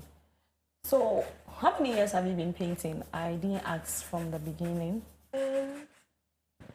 I've been painting for over 7 years. 7 years? Yes. I see. And which one painting did you do that you realized it sent a message, like it carried a very deep message? I painted a woman carrying load. Whilst the baby was at the back. And what was the message in there? The message is the woman, I think for a woman to do that, the woman is very strong, because carrying the load and the baby at the same time. Oh, okay, so that's what we have behind here.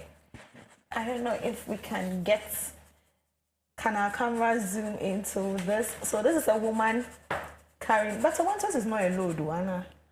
Yes, selling. So she's selling and she has a baby at the back.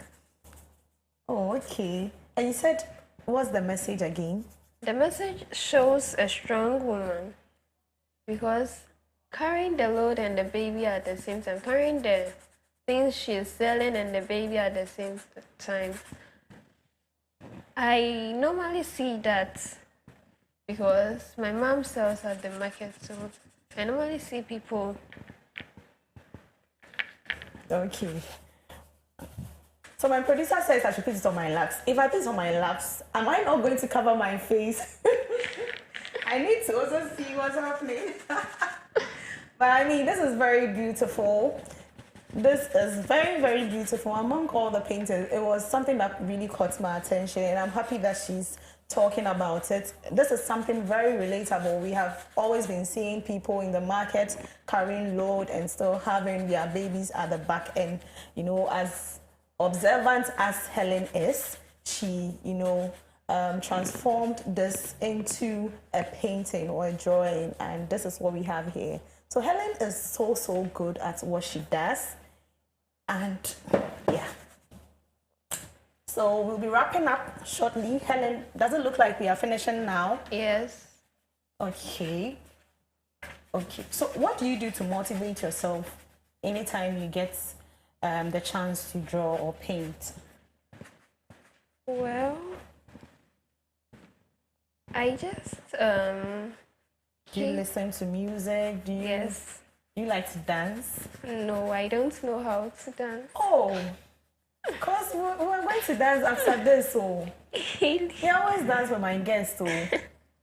As I don't know how. You don't know how but to dance. I want to learn. You want to learn? Yes, so I can Okay. learn from you. You can learn from me. Yes. This one, let me still TikTok sound. I beg oh. Okay, this looks very beautiful. And we hope that you give us an interpretation to this, right? Okay, yeah. Or you don't know what you are doing? I know. Helen Isuman is a very young artist, and she has been my guest here for the lifestyle segment today, and she's just putting her ideas together on a canvas just to demonstrate to us how good she is at what she does. She has been doing this for the past 7 years, as she said earlier, and she has done a couple of beautiful paintings, and we even have 2 of our lost ministers or members of parliament behind us. And so she really does well when it comes to expressing emotions through arts. And I'm very happy that we are getting a first-hand idea on how this is done, because she does it so effortlessly, and it looks like I can do this. Like, just give me a canvas. I remember we had a girls, no, it wasn't a girls. We just went out with some friends here at Clock TV, and we decided to do some paintings. I think that was last year. And I don't we had the likes of Andy, we had the likes of Eunice, Erica. They destroyed their canvases.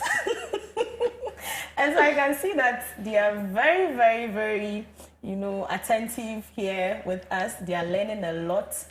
And Helen, I must say, you are very, very good.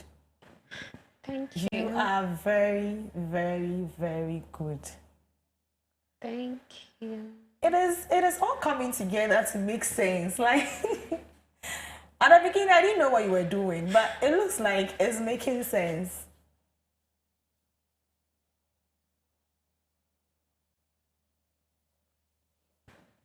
Okay, so if you had the chance to collaborate with, any artist in Ghana, who would that be? Amwako. Amwako. Yes. Okay, who is Amwako? Amwako is he paints using his hands on the canvas. His hands? Yes. Wow. Wow. That's very, very, very good. So aside you know, getting your inspirations from, you know, the Ghanaian culture, do you read books? Do you watch movies? Yes. Like, I do read a lot. You read a lot, eh? Yes. Because sometimes when I read, I get more ideas on things to paint and... Yes. Okay. So I think we should be ending by now. Yes. Are you done? Yes, almost. Almost, done. Okay. Hey, this one even looks complete. Oh. So just give us the interpretation to this drawing and then we would sign out. Our time is up. Okay. So this drawing shows a little bit. The colors used here is mono. I used only red and yellow, and tinted and shaded them. So those are the only colors used. And this shows a woman carrying the load, just like the other painting. Okay. And it's a mixture of a little bit of African culture. And African culture. Yes. This is purely African because of the, you know, the Coca-Cola body shape of the woman. Yes. You know, women, even when they are carrying load, they have that kind of shape. And so yes. Wow. And so what is the message? What is the message in this? Okay, so the message here shows a woman carrying a load to... This shows so much here because you can guess what's inside, what she's carrying, whether she's from like the river bank or something. Is this the sun? Yes. Okay. And so is she walking towards the sun or away from the sun? Yes. So this, when you look at this painting, it gives you so many ideas. Okay. Well, for me, I think she's walking towards the sun. Okay. And then the river is behind her. Okay. And so, viewers, I think this one there, you guys will have to interpret it yourselves. Because, yeah, but the message is very clear that... Let me just be a motivational speaker this morning. So you leave what is in the past and you focus, you know, on what is ahead of you. I hope it makes sense. Yes. But yes, so Helen Asuman is a very young artist and she has been my guest here on the lifestyle segment as we, you know, had a very lively conversation on her journey as being an artist, and she has demonstrated something very beautiful here which, you know, showcases her artistic, you know, or her creativity when it comes to the issues of art, and we are very happy about this, and I know she's going to give this to us, right? Yes. And so let's do a donation right here. Okay, so on behalf of Clock TV, I am accepting this in the name of the Father, the Son, and of the Holy Spirit. Amen. And we've also had people. Can you please bring? Yes. Yeah. So I kept mentioning that we had this. It was beautifully done by Helen.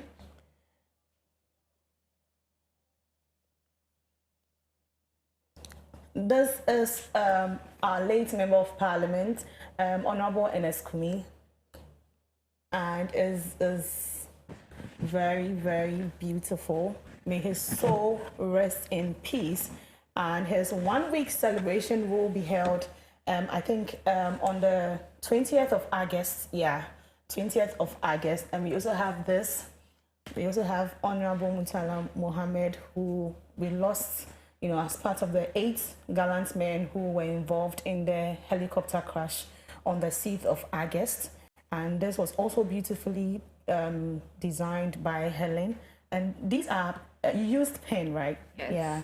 So she used just a pen and then a sheet, and she made these ones as well. So Helen, give us your, you know, your contact if someone wants to contact you, if someone wants to purchase this. But you said you don't have rates, right? You haven't started taking money? No. Okay, so just put out your contact and your social media handles so people can follow you briefly. So my contact is 0244940818. Okay. And my social media handle is Ekia Art. All of them is Ekia Art. Ekia Art. Okay. Right. Thank you so much, Helen, and we are grateful, for having you on the show. Once again, I am Miriam Abena Adede, and we discussed the role of art in expressing, personal emotions, and that was our topic for discussion. Up next is our birthday segment. I heard today was your birthday.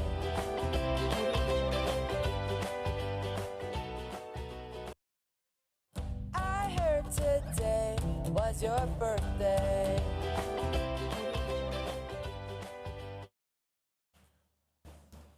Okay, viewers, I'm here with my friend, and so let's get straight into our birthday celebrations for today. Okay, so this is from Auntie Pat. A happy birthday to my dear Lydia Clara. Auntie Pat wishes you a day as beautiful, bright, and full of grace as you are. May your smile shine brighter than the candles on your cake, and may your heart be filled with laughter, love, and endless blessings. This is from Auntie Pat. And that's all we have for you on the birthdays and also on the lifestyle segment. Up next, we have Yaira Awono and her guests as they discuss the preparations towards the 2025 Homo celebrations. Stay with us. We'll be back.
joining us in shortly. The other guest will be joining us later. And we have Honorable George Kweku Abeku Anan. He is the Assembly member for the Osu-Kinkawe electoral area and the founder of the Osu Duku Walk. And he's going to be here. He'll be joined by Numo Blafo Akotia Omaitu III, who is the Gan Blafo Wulamo Asere, and he'll be representing Amashi. So, Honorable Kweku Abeku Anan is representing, let's say, Osu, basically. And yes, they're going to be talking about preparations for Homowo this year. Good morning, sir. Good morning, madam. Thank you so much for joining us today. Thank you, too. Right. So, briefly, I think the first question would be Homowo. What is Homowo all about? We know, yes, Ghana celebrates Homowo, but if you can just give us a little overview. Yeah, Homowo is just want to give shame to hunger and just make merry to thank God for the bumper harvest that we had in the vicinity. Yeah. Basically. Right.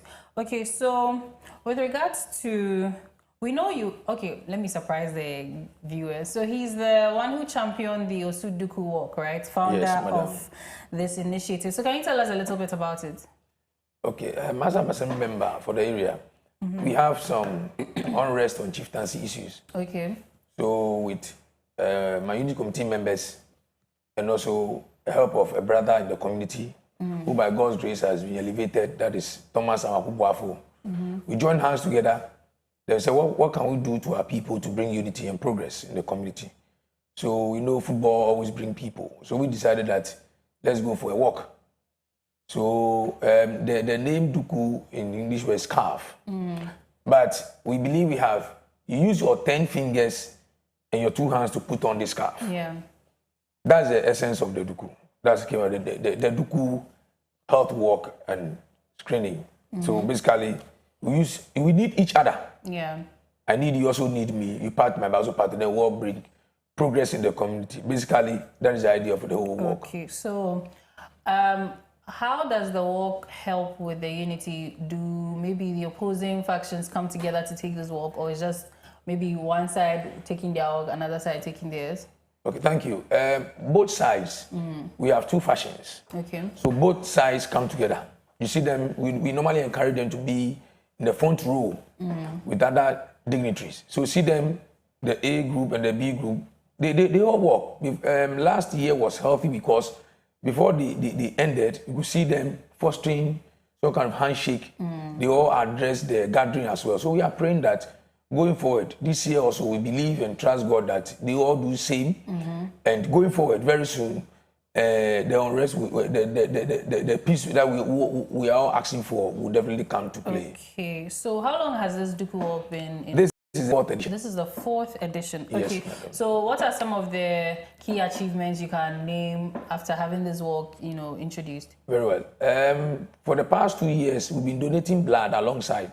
So we do health screening whilst we walk. Okay. So last year, by God's grace, we supported the blood bank of Ridge with 104 pints of blood. Okay. This year, we are doing same. But this year's own is unique in the sense that we are empowering women. Our brother Thomas Amakubuafo is going to give seed money to our market women. Okay. To empower them to enter to their business. Those of them that are startups, others who are there already and they are the sort of money going to inject some money into their businesses. Okay. And all this is coming from people within the vicinity. Okay. So basically, this is why this year's work is unique. All right. Okay. So now let's come to the assembly. Now, Osu is also preparing for Homo, right? So how is the local assembly also playing a role in, what role are you playing in ensuring that the celebrations are smooth? Thank you. The assembly, we have what called the MUSEC, the Municipal Security Council. Yeah. Is one of the subcommittees. Okay. Chaired by the MCE. So the elected assembly members within the area, we are meeting the traditional leaders today at 10 p.m. That's 10 a.m. That's why I have to rush back and join them so that we deliberate on issues. They will give them the roadmap how they'll do their sprinkling, because the Moy itself starts from the 24th. Okay. 25th, then 26th is the Omo. That is a Tuesday. Yeah. So it runs through. So they have a series of activities that they'll be performing. So the MUSEC will tell them where to go, where not to go, what you should do, and what not should do. And those of them who are entitled to do the sprinkling, not anybody has to do the sprinkling, since there's some unrest. Because so today we are meeting them. They also normally every year the assembly supports the traditional houses. We have 4 ruling houses in Osu. Okay. We have Osu Kinkawi, Alata, Ashinte, and Aneho. Okay. So the council support them, the Jase as a whole, so that they can get enough to cook, celebrate their festival within the 4 quarters of Osu. So the assembly plays a very good role in it. Okay, okay. So are there any new initiatives that you are going to be embarking on to support the youth? Yes, please. This year we started the whole show by playing football games. That is, we have the female and male under 15 each that they are playing. Hopefully, by God's grace, today we are doing the 3rd place. Then Saturday, the finals. Osu has qualified for the finals, both the female and the male. We'll be doing cycling race this coming Sunday on the 17th. Then we have regatta as well. We have the walk on the 23rd. They have the health screening. They will do the empowering for the women. Then finally, to climax, we are bringing back the olden day games. Okay. So the children will be playing the olden games. We have Tubantu, Pekpe, Ampe, Eyoi, Chaskele. They will be playing alongside with the elderly in the communities. The elderly who have, by grace, they've gone afar. So we want to encourage that. We also stayed within this enclave some time back. Today I am this, tomorrow I am that. I played Pekpe, I played Tumatu, but I took my book also seriously. That's how I've been able to be here. So that is what is unique on this year's celebration. Okay, so coming to the Duku Walk again, now it has become a unique cultural showcase in Osu, right? Exactly. So do you intend to probably extend it to the other Ghana communities? Exactly. We saw the idea to the other people because when you look on the Ghana land, that is the Greater Accra itself, on the coastal especially, there's a lot of issues with on chieftaincy. So we've given we stretch our hands to Nungwa, La, Teshi, and Co. That's why the football games will also involve them. Okay. So that's gradually we are praying that it will not end in Osu. It will go to all the communities that we need each other. So let's leave our ego, let's leave whatever we are struggling for, and have one voice so that we can bring progress to the Ghana state. Right. So, okay, then I think you've even answered this question, but maybe you may have more to say. How does the Duku Walk tie into preserving the Ghana heritage and even complementing the Homo? Yes, that's why we've inculcated the traditional games. And alongside us, we'll be having what we call the Heritage Trail. Okay. And we are starting from the basics. Our children should be able to uphold the cultural values that we have. So we'll be doing a retreat trail. They visit the monumental homes within the enclave, Osu. Okay. They also want to, we are telling the children that if you celebrate Omo, it is not fetish. It is culture. Culture is a way of living that people behave as well. Yeah. So when you say eat the quickly, if somebody spoil like mission and co, it isn't fetish. We want to inculcate this into the children, and also they should also be able to speak in the Ghana language fluently. So basically, that is what we are adding up to this year's festival. All right. Okay. So now, how do you also ensure that the practices are okay? That will be a different. That was for Ulome. But okay, my other question here is what impact has the Duku Walk had on local tourism? It has been awesome. People troop in just because of the Duku and the festival. So tourism have come in partnership with us. They've been supporting us. Yeah. Then also our local indigenes do sell. Yeah. So from this Sunday, it's a whole festival issue. So this Sunday when we do the launching, there will be canopies for vendors. Then also the theater alongside the art center, people come and sell their artifacts. All these serves as income for the indigenes.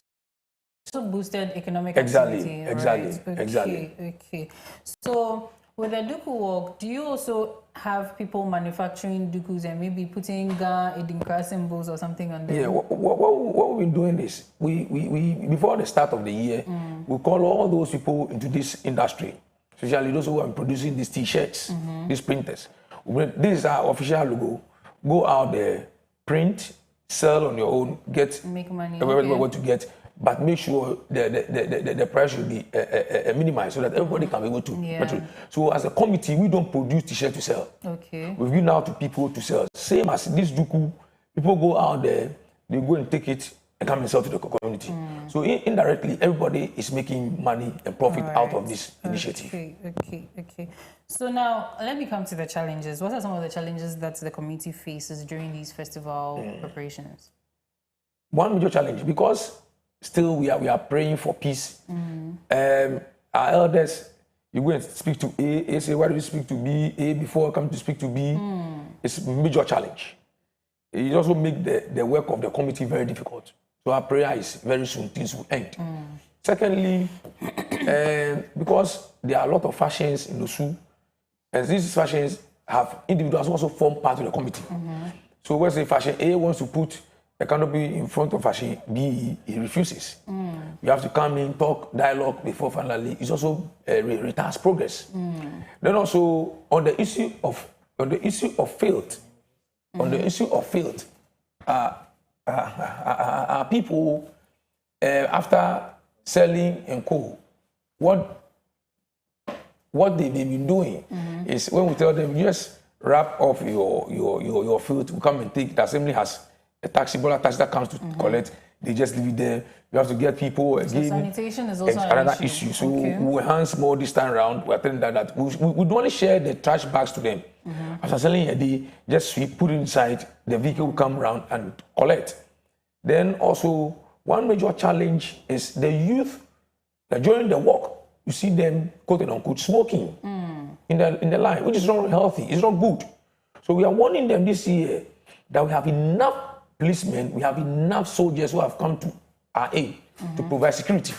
When you are caught, you'll be prosecuted. And no assembly member, no family member will come and apologize or plead for your release. Because if you are working for 3 hours, why then do you go out there to smoke?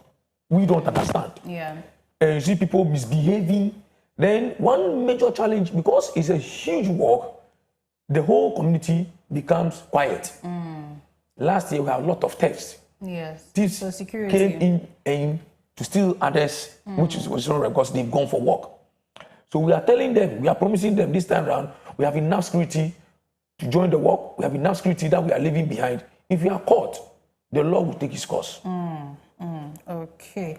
So what about traffic? You know, I know that, most of the roads here in the cities here in Osu, Accra, like the roads are quite small. Yes. So how is that also going to be addressed? By grace, the regional commander and his team with the MTTD have been supportive. Ministry's commander and his team, Osu commander and his team, and all these people have been very, very supportive. And they normally will give a prior announcement to the motorists within that enclave on the map. We are starting from the Osu to Dankwa Circle to the main Sankara Circle, then through to Accra House of Folk Mental Hospital, National Theatre. They will come and end at the forecourt of the Osu Stadium. Okay. So the dispatch riders from the MTT really does a good job for us. Then so they are able to manage the traffic within the area. So basically, with traffic, motorists have their where they will pass. They also have where we are also. So there's not going to be any problem on the streets. Okay. So now, you mentioned you touched a little on the fact that communities are supported, to help them prepare the food for the festival. But what about funding in general? How do you source funding? Okay, thanks for the question there. Our key and major sponsor is Thomas Amakubuafo. Okay. He's an artist by profession. He comes from Usu. He does the main funding, the main sponsor. By grace, Telecel has come on board this year. Then Betlock, logistics, they're into shipping. They've come on board. We have other partners who have come on board to support in terms of giving us money to fund this issue. So these are people who have come. And other individuals, we are still asking people to come to our aid to support. And with the media partners, Clockstar, you've also done well to give us this platform. Last year, you were there throughout. And we are praying that this year also come and support us so that this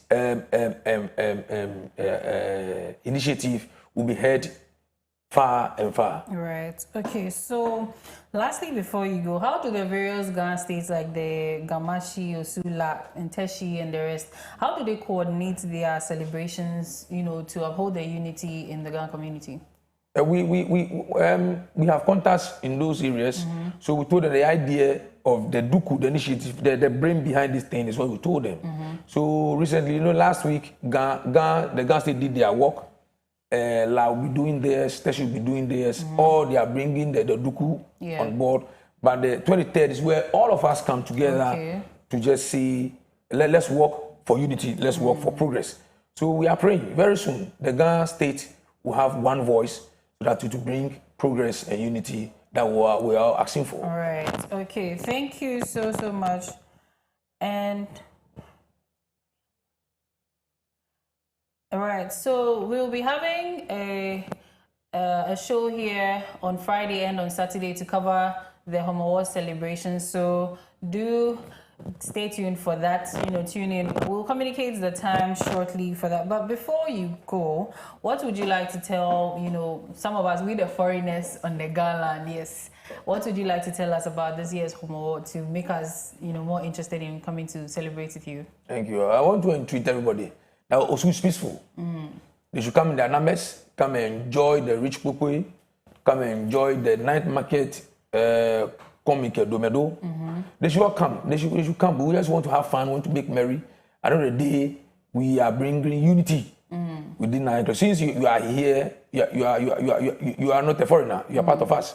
So let's all come. Let's unite and say shame to hunger, and let's make sure that things go on well in the community. And my last prayer is I want to thank the committee members and all who have come on board, so that it's last minute we should all put more effort to end this celebration. I want to thank the traditional authorities for also supporting, and all our media partners and all our sponsors. I say Aiko and God bless them. We'll all meet again on 23rd for the work. Thank you so much for your time with us. And yes, we hope to join you there to celebrate on the Osuduku walk.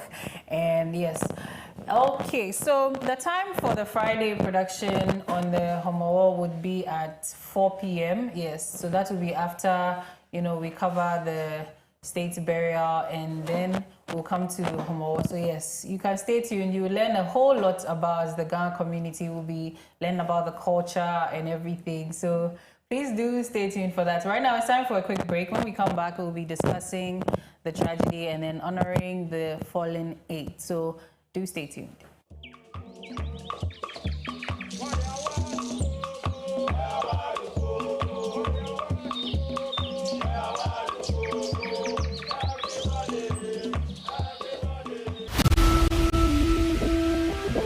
From the loudest roar of celebrations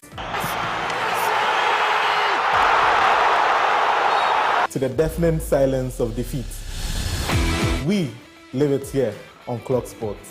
Feel every punch, every tackle, and relive all the beautiful sporting moments with us.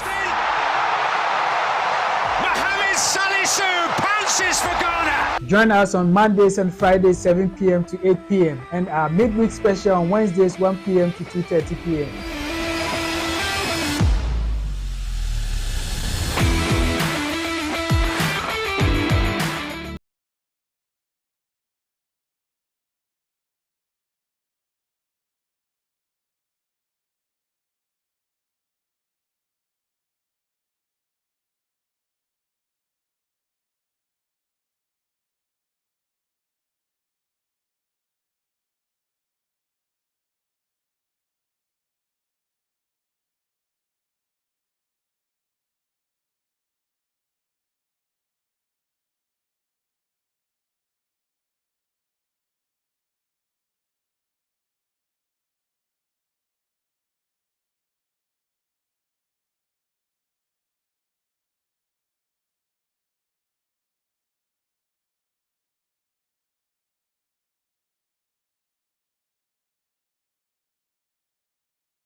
Dedicated exclusively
Koko Digest Morning Show, and if you're just tuning in, we're having a main discussion.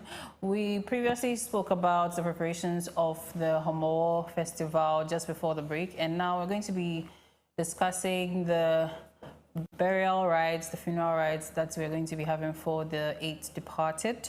And yes, So the tragic helicopter crash on August 6, 2025, involving a Ghana Air Force Harbin Z9 helicopter, claimed the lives of 8 individuals, including Ghana's Defense Minister Edward Omane-Boamah and Environment Minister Ibrahim Murtala Mohammed. The aircraft en route to an event addressing illegal mining in Obuasi lost radar contact shortly after takeoff from Accra and crashed into a forested mountainside in the Ashanti region. All occupants were burned beyond recognition due to a post-crash fire, making it one of Ghana's worst air disasters in over a decade. Investigations into the cause are underway, with the flight recorder recovered to assist experts. Speculations point to possible technical failure or adverse weather conditions, though nothing has been confirmed yet. The crash raises questions about Ghana's search and rescue protocols, as delays in dispatching teams to the crash site have been highlighted, potentially complicating the investigation. The incident has united the nation in grief, with tributes pouring in from international organizations and neighboring countries, emphasizing the irreplaceable loss of dedicated leaders and military personnel. Now, the NADMO, yes, so that is the National Disaster Management Organization, held a 1-week observation for the late Deputy Director General Samuel Abuaje, and the 1-week observation for the late Deputy Director General of the National Disaster Management Organization, Samuel Abuaje, took place on Wednesday, that was yesterday, August 13, 2025, at the NADMO headquarters here in Accra.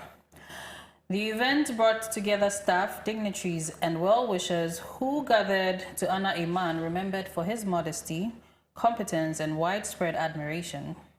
In heartfelt tributes, colleagues highlighted Mr. Abuaje's humility, inclusiveness, and unwavering dedication to duty, emphasizing the profound void his absence leaves. NADMO Director General Major Retired Dr. Joseph Bikani Kuyon praised Mr. Abuaje as an exemplary figure for the youth and extended sympathies to his family. The ceremony concluded with a shared commitment among attendees to uphold the values he represented, ensuring his legacy of service and humility continues to inspire future generations. Now let's take a quick look at the video of the ceremony. Please, how did NADMO receive the tragedy issued on the 6th of August? What was announced? I have been faced with this question over and over. And I always say that the 6th of August was an afternoon 10 night. The news was devastating. If not traumatic, because this is somebody I had earlier sat down to talk about the trip, and we agreed he was to go. And so nobody expected that the next day there should be any accident or whatever. He should be part of it. He was supposed to leave a day earlier. And so it became something I just couldn't, it doesn't add up. I couldn't get the wisdom behind it until I listened to other friends of his. Then I realized that instead of going the day that I parted ways with him, there was later discussions that they should rather leave dawn that morning and get there before the president's convoy arrives. And so during the spate of leaving in the evening and leaving at dawn, there was a call from somebody who was part of the flight that there's space, so he should come and join. And that is what led him into. So for me, when it came, like I said, we are still struggling to come with reality that really Abuaje is gone. But that is the state of it. Very devastating, and we are broken down. As Director General after Mr. Bwaji joining NADMO in the month of March. What is this significant contribution that you would never forget about Mr. Samuel? Let me just correct briefly. We took over office on the 27th of February, not March, as people say. So we actually took over on February 27th. I am my Deputy Director Generals. It is not difficult to place a finger on the difference Abuaji has made within this short spell with National Disaster Organization. You can attest to the fact that today, every activity that involves disaster, every activity that involves NADMO, the media, you are here. It used not to be so. So that is a testimony of the transformation that he has made, because he led this department, protocol, public relations, and all of that. So he has made an impact, something that for many years wasn't happening. He used few months to transform the department. And that's one significant impact that Abuaji has made. There are a lot of stories people tell, and I want to tell you that every single testimony given about Abuaji is true. Right. So that was at the 1 week memorial of Mr. Samuel Abuaji. And so let me take a few notes that we can, acknowledge about him. So he was the acting Deputy Director General of Operations at NADMO, and he oversaw the National Disaster Response Operations, coordinated relief logistics, and liaised with the government, local assemblies, and international partners. He's also known for personally visiting disaster sites, and the most recent he led NADMO's on-ground response to the May 2025 floods in Accra. And then also he advocated for improving NADMO's resource base and logistics capacity. And he pushed for faster relief delivery mechanisms and stronger coordination with district assemblies. He also helped establish tighter protocols, procedures, and he also established tighter protocol procedures during emergency operations. And the NADMO leadership also described him as selfless, dedicated, and unifying. The Ashanti Regional Minister praised his steady hands in crisis management. Then his colleagues also recalled his ability to keep morale high during very difficult field operations. So you can tell that this is also a very great man that we've lost. And I have here with me, surprisingly, my co-host Miriam Abna-Dede to help with the discussion here. So yes, hi Miriam. Hi Ira. So quickly into, I know you're fine, so I'll not ask. So quickly into the conversation. What are your sentiments about all of this? Thank you very much, Yaira. And this happens to be the first time I'm speaking about this. We know you're ever since it happened. Lady, so. Oh no, but we haven't even been having fun. We've all been very sad, and especially to the fact that these were, servicemen. They were working, very hard for the good of our country, and it was just to combat our very own illegal mining, which is destroying our country. And so it's very sad, considering the fact that they have families. Some of them have, infants. It was a gloomy moment for some of us. For me, I still believe that they will come back. Sometimes it's like a magic. Like, I don't know, I feel it's like a movie, though. They are missing. You are experiencing the stages of grief. Right now, you are in denial. Okay. Because their bodies were recovered, bent beyond recognition. I don't want to accept the fact that... Yes, you are in denial. Don't worry. You go through the stages of grief, and when you get to acceptance, you make your peace with... Exactly. And I'm also happy about the fact that our leadership or presidency has handled this issue very well. You can tell that these are people that were very...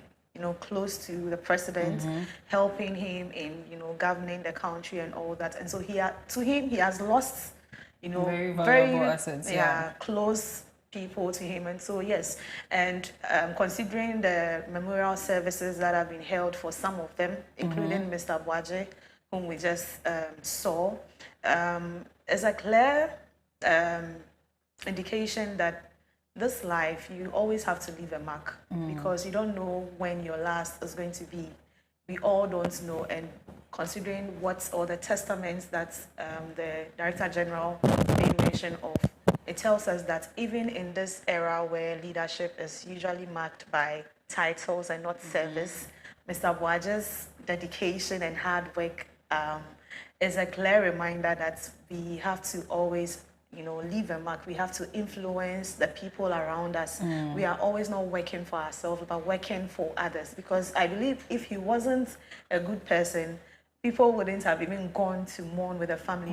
Even though we are Ghanaians, like, we don't necessarily have to know the person, but we'll go and mourn with the person. But looking at the testimonies that came, really tells that Mr. Boaje is a very, very, dedicated man, very hardworking, and it tells about his leadership style, how he was able to pair both roles as, what was his role again?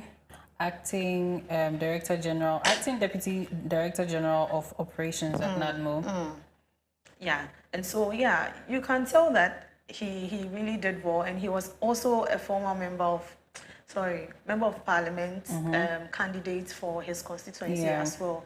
And so this was a young man who had vision, like he had great, ideas that were going to transform our country as a whole. And so losing such a young man or, young men is very disheartening. And also to another point where we always consider, in this service, I'm bringing it down to our level in our service, we always say people are competent. We always look at their competence over their human touch. So we employ people based on competence and not even regarding, how they are able to relate with people. Because that is one thing that I realize most institutions lack when it comes to who to employ.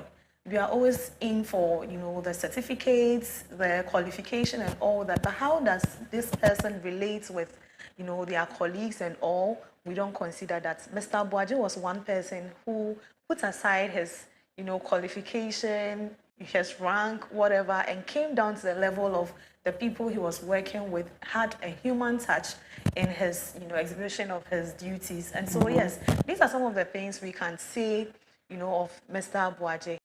Briefly, Right. So, I mean, you've spoken a lot about even like human relations, especially because, like you said, the qualifications and things are necessary, but then the human touch is where it all lies. Because now the testimonies coming about him are not about his role, his position, but rather about what he did and who he was to these people. And so that brings me to my next question or topic that I would like to discuss. That what do you think about institutions honoring some of the public servants who may have lost their lives? Yeah, look at how these men are being, in a way, celebrated. Were they celebrated like that when they lived? No. They hadn't finished making the mark. But no, it's high time we acknowledge people when they are doing well. I mean, I never knew we had what's this person's name? Squadron leader or something. Squadron leader, yeah. And considering his rank, they said he's the highest. When it comes to the Air Force base, he's the highest. But I don't hear much of these people. We don't even hear, much about the military. Anytime you hear about the military, they are going on defense. There is, a misunderstanding somewhere in Koko and, up north. And so, that's when you hear about our military. But how many times do we appreciate them? And people have even raised concerns about the fact that even when this incident happened, we were not even mentioning their names. It was, the ministers and, the high-profile people. And these people also have families. So I'm just saying that this is a reminder that if you are in an institution, if you are an employer and people are doing well, please don't wait for them to fall sick. Don't wait for them to die before you come and read their tributes. Acknowledge them, motivate them. The motivation is very, very necessary. Motivate them. I'm not talking about mobile money alone, but I mean, once in a while you organize, a party, something to honor those that are really doing or putting in the work. And these are the things that, makes the soul happy. Even before you die, you are happy, you are excited, right? And so our institutions need to learn, because when something happens in the country, it is, a starting point for us to make new reforms, right? We have to take new decisions as to how to go about our administrations. And I know at the presidency level, they are learning a lot from this, because people have raised concerns that maybe the Air Force or the aircraft was not thoroughly, searched. They didn't really pay attention because they felt it had been there already. The other time, we were talking about road safety, and we don't even see drivers doing their regular checks on their cars because they have familiarized themselves with the cars, and then they just get into the car and they are off. Yeah, but with the checks, the security checks, our conversations with Wing Commander Sobojo indicates that they do thorough checks, because he usually even says no pilot goes to fly a plane with the intention to die. And I mean, considering how an aircraft operates and air travel, it's not on land that you think you are safe. This one, if you fall, you're falling. There's gravity that is dragging you back. So of course, they will be more thorough as compared to drivers. The drivers are a different conversation, considering as a victim this morning. But right. What is really making this tragedy heavy or weighing it is the series of tragedies that have happened. It's not just this. We've seen, lots of accidents happening on our roads and other things. So on the roads, it's happening. In the air, it is happening. So right now, we don't know if it's the rails that will, Yeah, okay. But we'll come back to this conversation. We have a video of the Deputy Interior Minister, and he'll be also addressing the public shortly. So let's have that video up. Abuaji will be remembered for his smiles. All his pictures that you see around, he's always wearing, a nice smile. He's a very nice, humble guy. And I think that he will be remembered for his humility and his resilience, the confidence that he exudes, and his readiness to take up a challenge. When the election results somewhat, didn't go for him, he continued to persist. And I'm not surprised he was even in court before his demise. I believe that we will learn a lot from his humility and his resilience. Yeah. Abuaji will be remembered for his smiles. The Republic of Ghana, His Excellency John Dramani Mahama, on behalf of Her Excellency the Vice President of the Republic of Ghana, and on behalf of the entire NDC party, I wish to convey our deepest condolences to the widow, the mother, the brothers, the siblings, and everybody who has something to do with Honorable Samuel Abuaji. I also want to condole with the Director General and the entire NABO fraternity for this great loss. The vacuum that Abuaji has left will be very difficult to be filled because he's a very unique individual. All right, so we saw the video of the Deputy Interior Minister and the former National Chairman for the NDC, and those were, bits of the tributes that were read, or some of the speeches they made. Now back to our conversation. We're talking about celebrating people. You want people celebrated even when they're alive. Yes, give them their flowers. Of course. Now I want to ask you though, what is your take on, institutions? Let's say somebody dies, even in any institution. Is it everybody that should be given some sort of memorial, like we have seen that embarking on, or maybe just the normal support would be okay? Well, Yaira, it depends on your impact at wherever you are. We are all not the same. Why are some people treated differently from others? It all boils down to impact, relevance. What are you leaving behind? How do you contribute to the institution's progress? You know, what mark are you leaving? You know, there are some people that when you lose them, you realize that, hey, how are we going to live? How are we going to, you know, they are like a support system for the institution. And so you can't do away with them. Talk less of, you know, they dying. And so that is the distinction. That is the only thing that, you know, differentiates ordinary people with those that are putting in the work. And so this should also be a reminder to you if you're a worker, you are an employee, you are with employer to them, tell the employers. You're an employer too. You know, you have to give those that are really doing the work their flowers. If they are really putting in the work, you have to acknowledge them. And if you are also working there, you have to make sure that this is a reminder that you have to put in the work. So tomorrow, if you are not there, people will say good things about you. Right. And that we should also flip it. As the employees, we should also be able to acknowledge our leaders or our employers, especially when they are making very great impact in our lives and things like that, even in the institution. So, but I also feel once a while, just as I mentioned, you know, organize something. You see, we've had a memorial service for someone who is dead. We are living. So once a while, organize something for your people, your workers. You know, let them feel recognized. Let them feel acknowledged. You know, it's not easy to be putting in the work all the time and you're not being seen. You know, these things demotivate people to, you know, put in their best when they are working with institutions. And I was happy with the kind of testimonies we received, because this is not even just an ADMO affair. It is extended to the national level. Everyone who sees Mr. Boaji's picture says, oh, such a beautiful smile. He's always smiling. He's always smiling. And even the former Deputy Interior Minister mentioned that he will remember him for his smile. And a smile alone doesn't cost anything, Ira. A smile doesn't cost anything. When you're moving out of your house, you have to put a smile on because you don't know who you're going to meet. A smile can transform people. It can, you know, change their mood. Yeah. And I mean, like you're saying, if he's being remembered for his smile, it means that he's somebody who exudes positivity, positive vibes.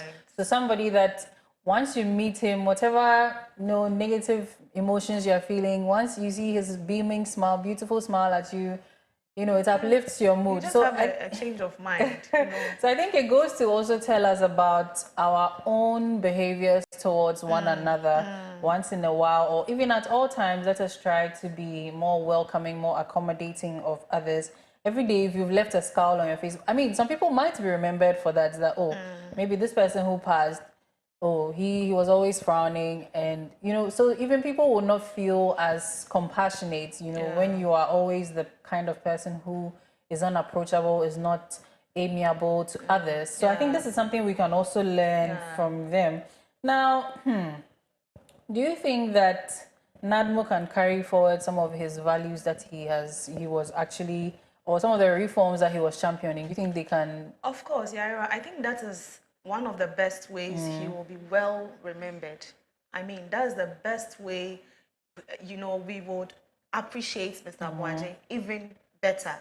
When, some of his values, his, responsibilities, personality traits and all that are being extended to the next, workers or those around. So when you are training someone, you tell the person that, so-and-so was like this, so you can do better, you can do this. I know Mr. Boaji, even as he's resting in peace, will be very glad that at least he left a positive mark on his colleagues at NADMO. Right. Okay, so we have a comment here. This one says, good morning, Koko Digest. I think we must honor them not just with a funeral, but by fixing the safety lapses that led to this tragedy. Their deaths should not be in vain. This is Millicent in Ofankor. So, yes. I think I agree with Millicent. Yeah, that's very true. Yeah. It is only during times like this that we hear, enforcement and those kind of things. And someone will say, just give Ghana a month or two, and we are back to well, normal considering things. that it is seemingly some VIP lives were also lost.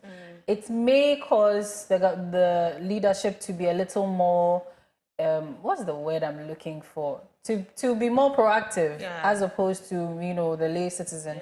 We also have a few more. Okay, so the next one here says, it's good to see the government giving them a state burial. It shows that their contribution is recognized and appreciated at the highest level. This is Stephen from Kwashiman. Then Daniel Ajoyi says, good morning, guys. So thank you for your comments. Now, you know, as you were speaking, I remembered some of the things I heard about Honorable Murtala Mohammed. I think, yes, Alhaji Murtala Mohammed. And they said he is somebody who was actually standing or calling for a lot of accountability. He wasn't the one who you could run just anything by. He will make sure, whether opposition or even his own party. And this is something we can also emulate, that whether you are affiliated to one, whatever faction, whatever form of identity you are affiliated to, that you should be that agent for accountability and change.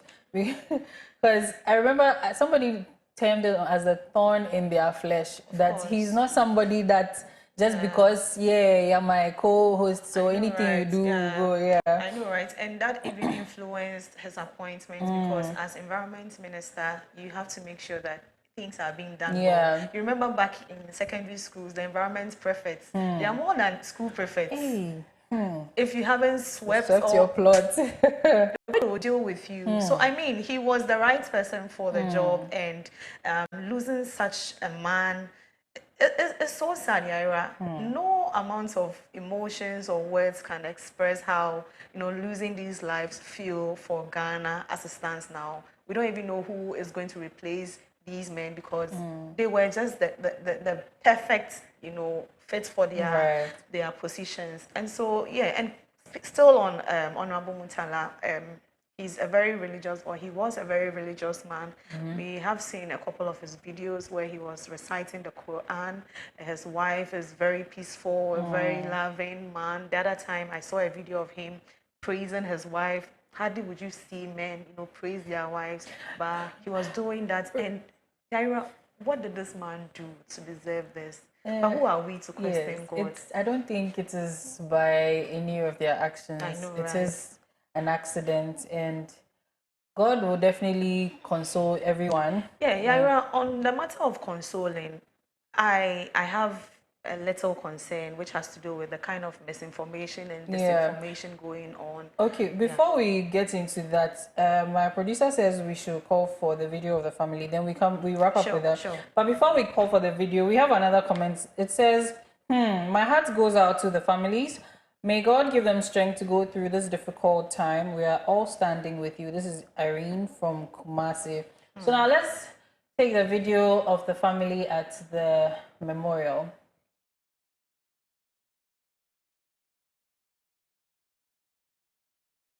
Him was never about power. It was about people.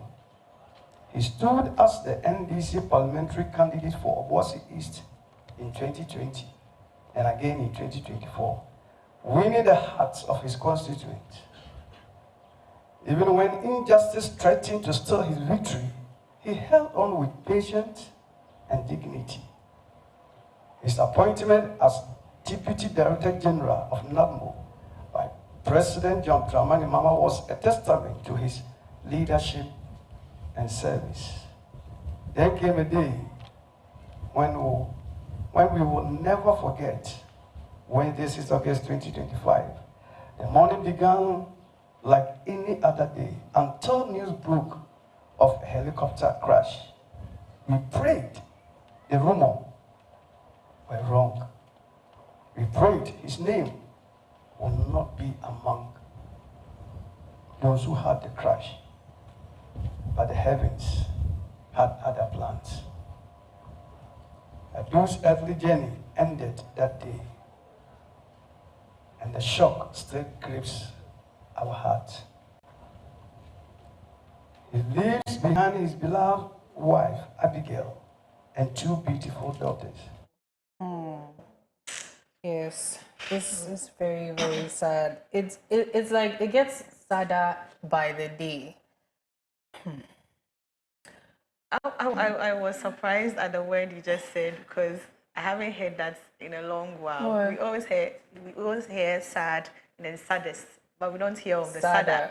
sadder. So you're coming to do semantics this morning. Now we are in a solemn mood. Stop giggling. Now we have another comment. It says, "Hello, Koko Digest.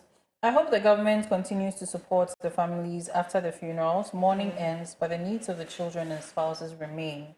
This is Linda in Adenta. Then we also have, even though I never met him, watching the tributes makes me feel like I've lost a family member. We are truly one people in grief. This is Peter Boache in Cantonment.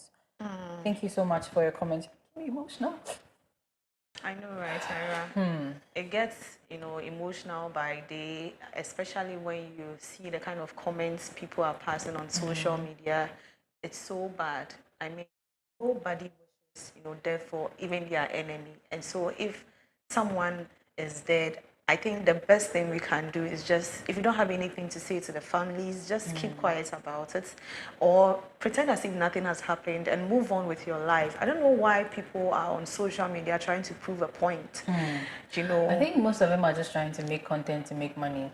Yaira, these are sensitive things that we should not play with. I mean, I was very happy when the National Communications Authority came out, to warn people on these kind of the way they disseminate information about tragedies and other things is getting out of hand, Yaira. And I think people need to be educated on content creation. I mean, we all have our interests, but your interest cannot be in someone's death. Like someone's, death cannot be your interest.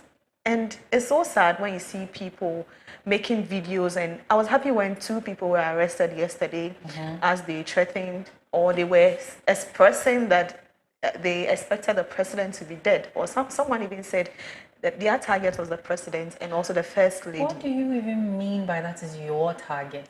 What is...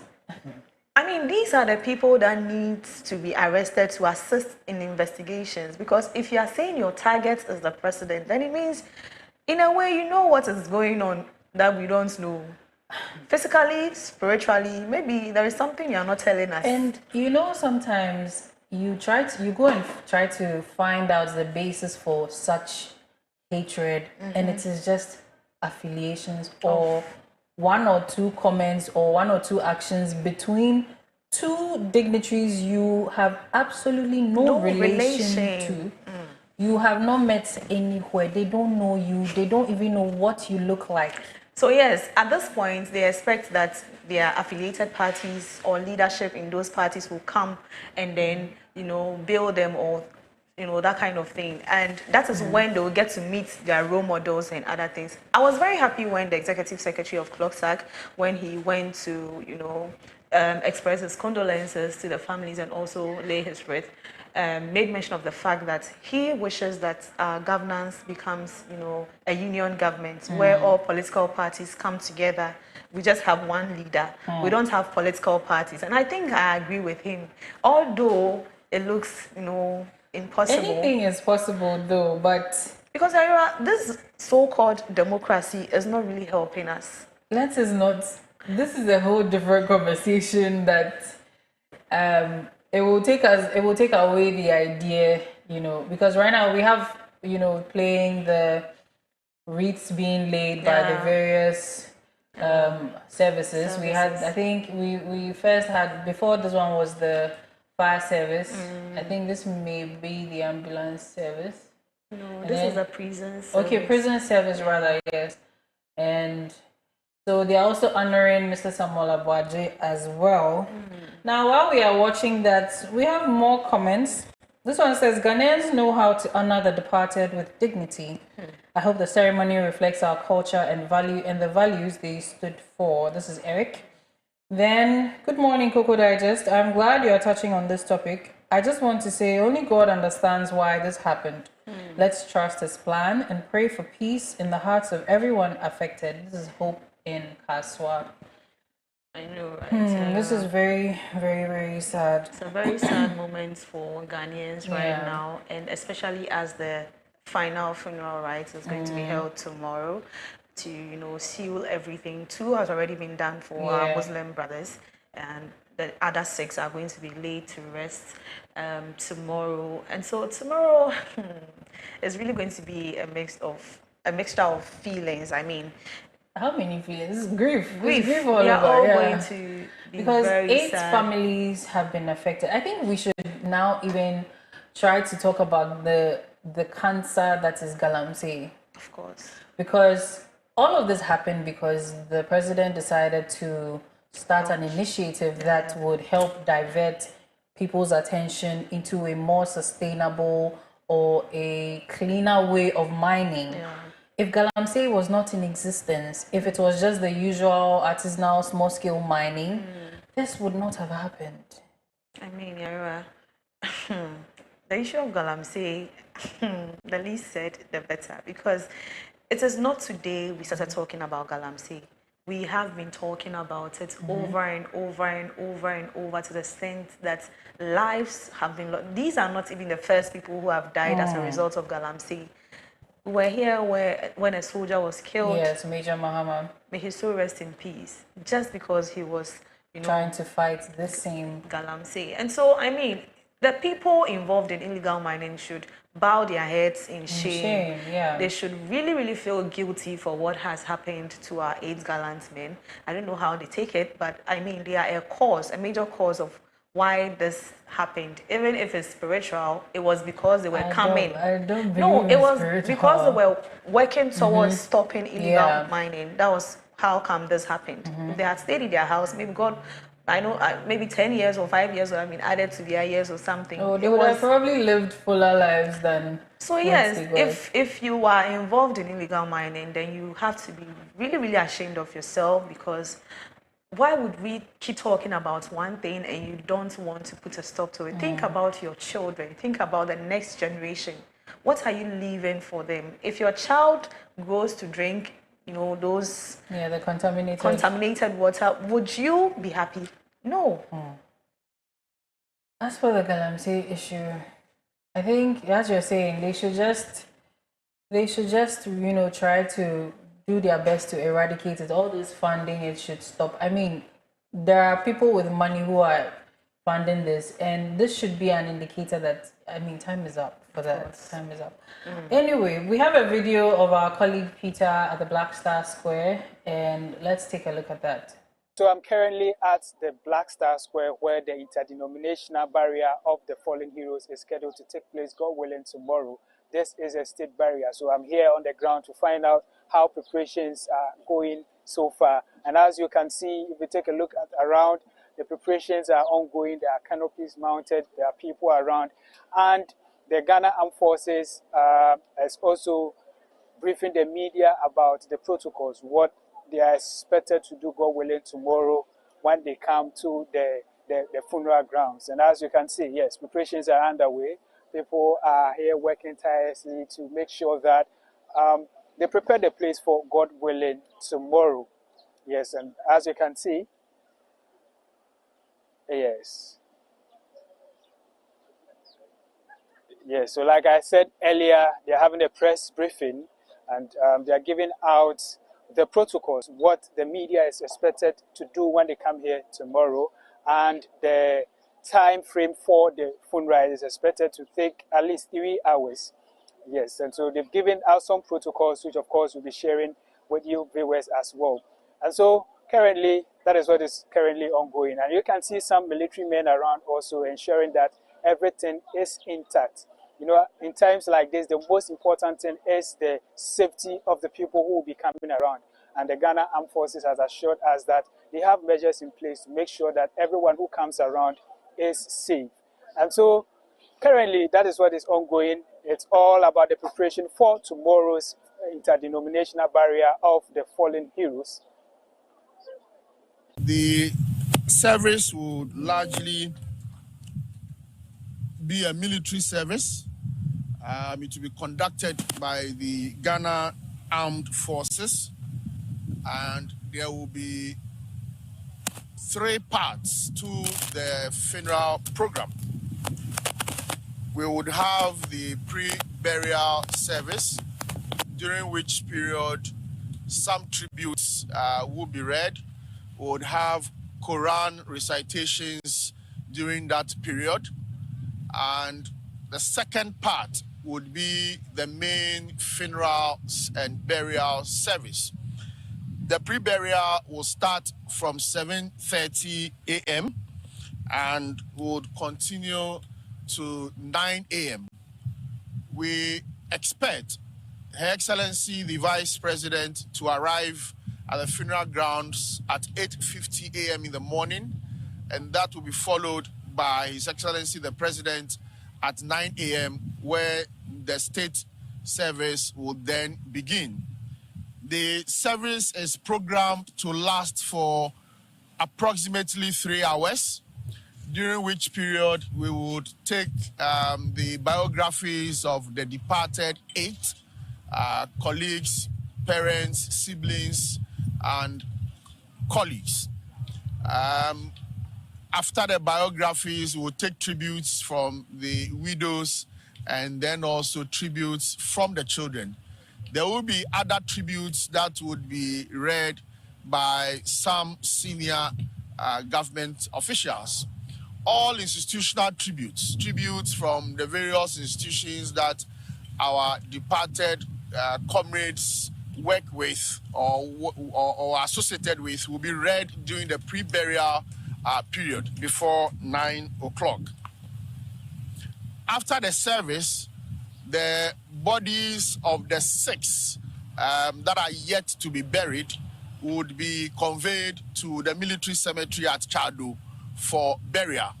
And there as well, the Ghana Armed Forces, together with the churches of the 6 departed comrades, would take charge of the burial ceremony at the military cemetery. Because of the rather large number of people that will be expected tomorrow, a number of measures have been taken to ensure that we have a very solemn ceremony. So for the media that is here, you would have seen the ongoing setup.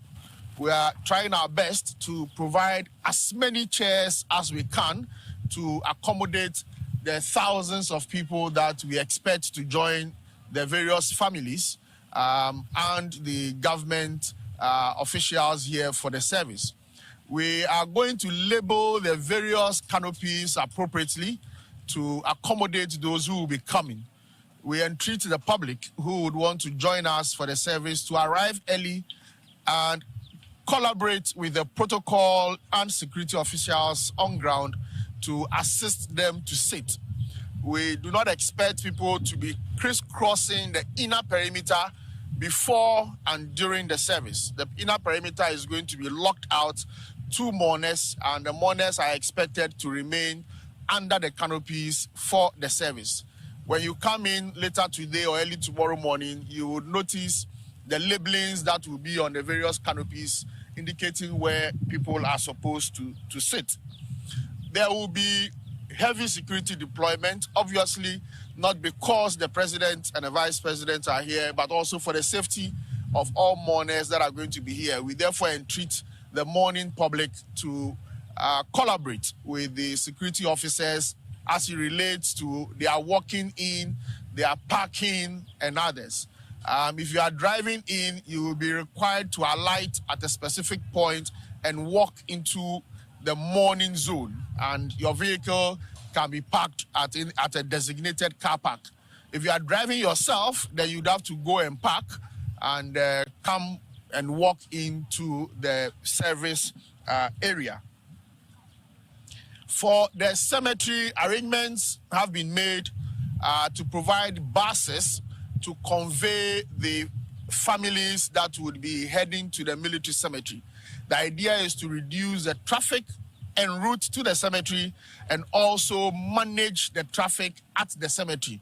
Because if we allow everybody to just drive in there, the number of vehicles there will be a lot. So buses will be provided to the 6 families to convey them there, and then a few others that would be able to join would join. If you get to the cemetery, please listen to the military police that will be on standby, who would be working on parking and designated areas where we can go and where we cannot go.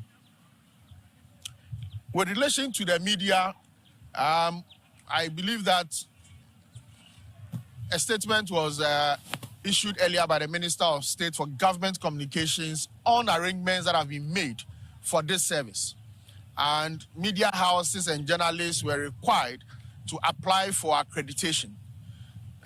Media houses and journalists that applied and have been accordingly accredited are the only ones that will be allowed in the inner perimeter, which is designated as a special media zone for the service.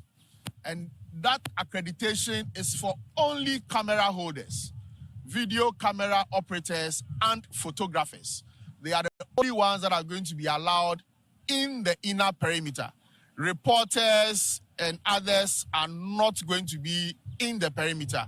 You are welcome to join the mourners. You are also welcome to use the media stands on this end or on the left end and be able to follow proceedings and report back to your media houses.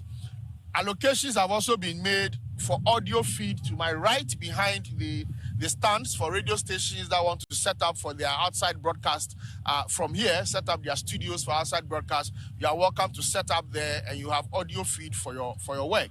Television stations that also want to set up and broadcast from here are also welcome to set up behind the left stand very close to the OB van that is there. And feed outlets are going to be available for clean feed of the proceedings here for you to use for your productions.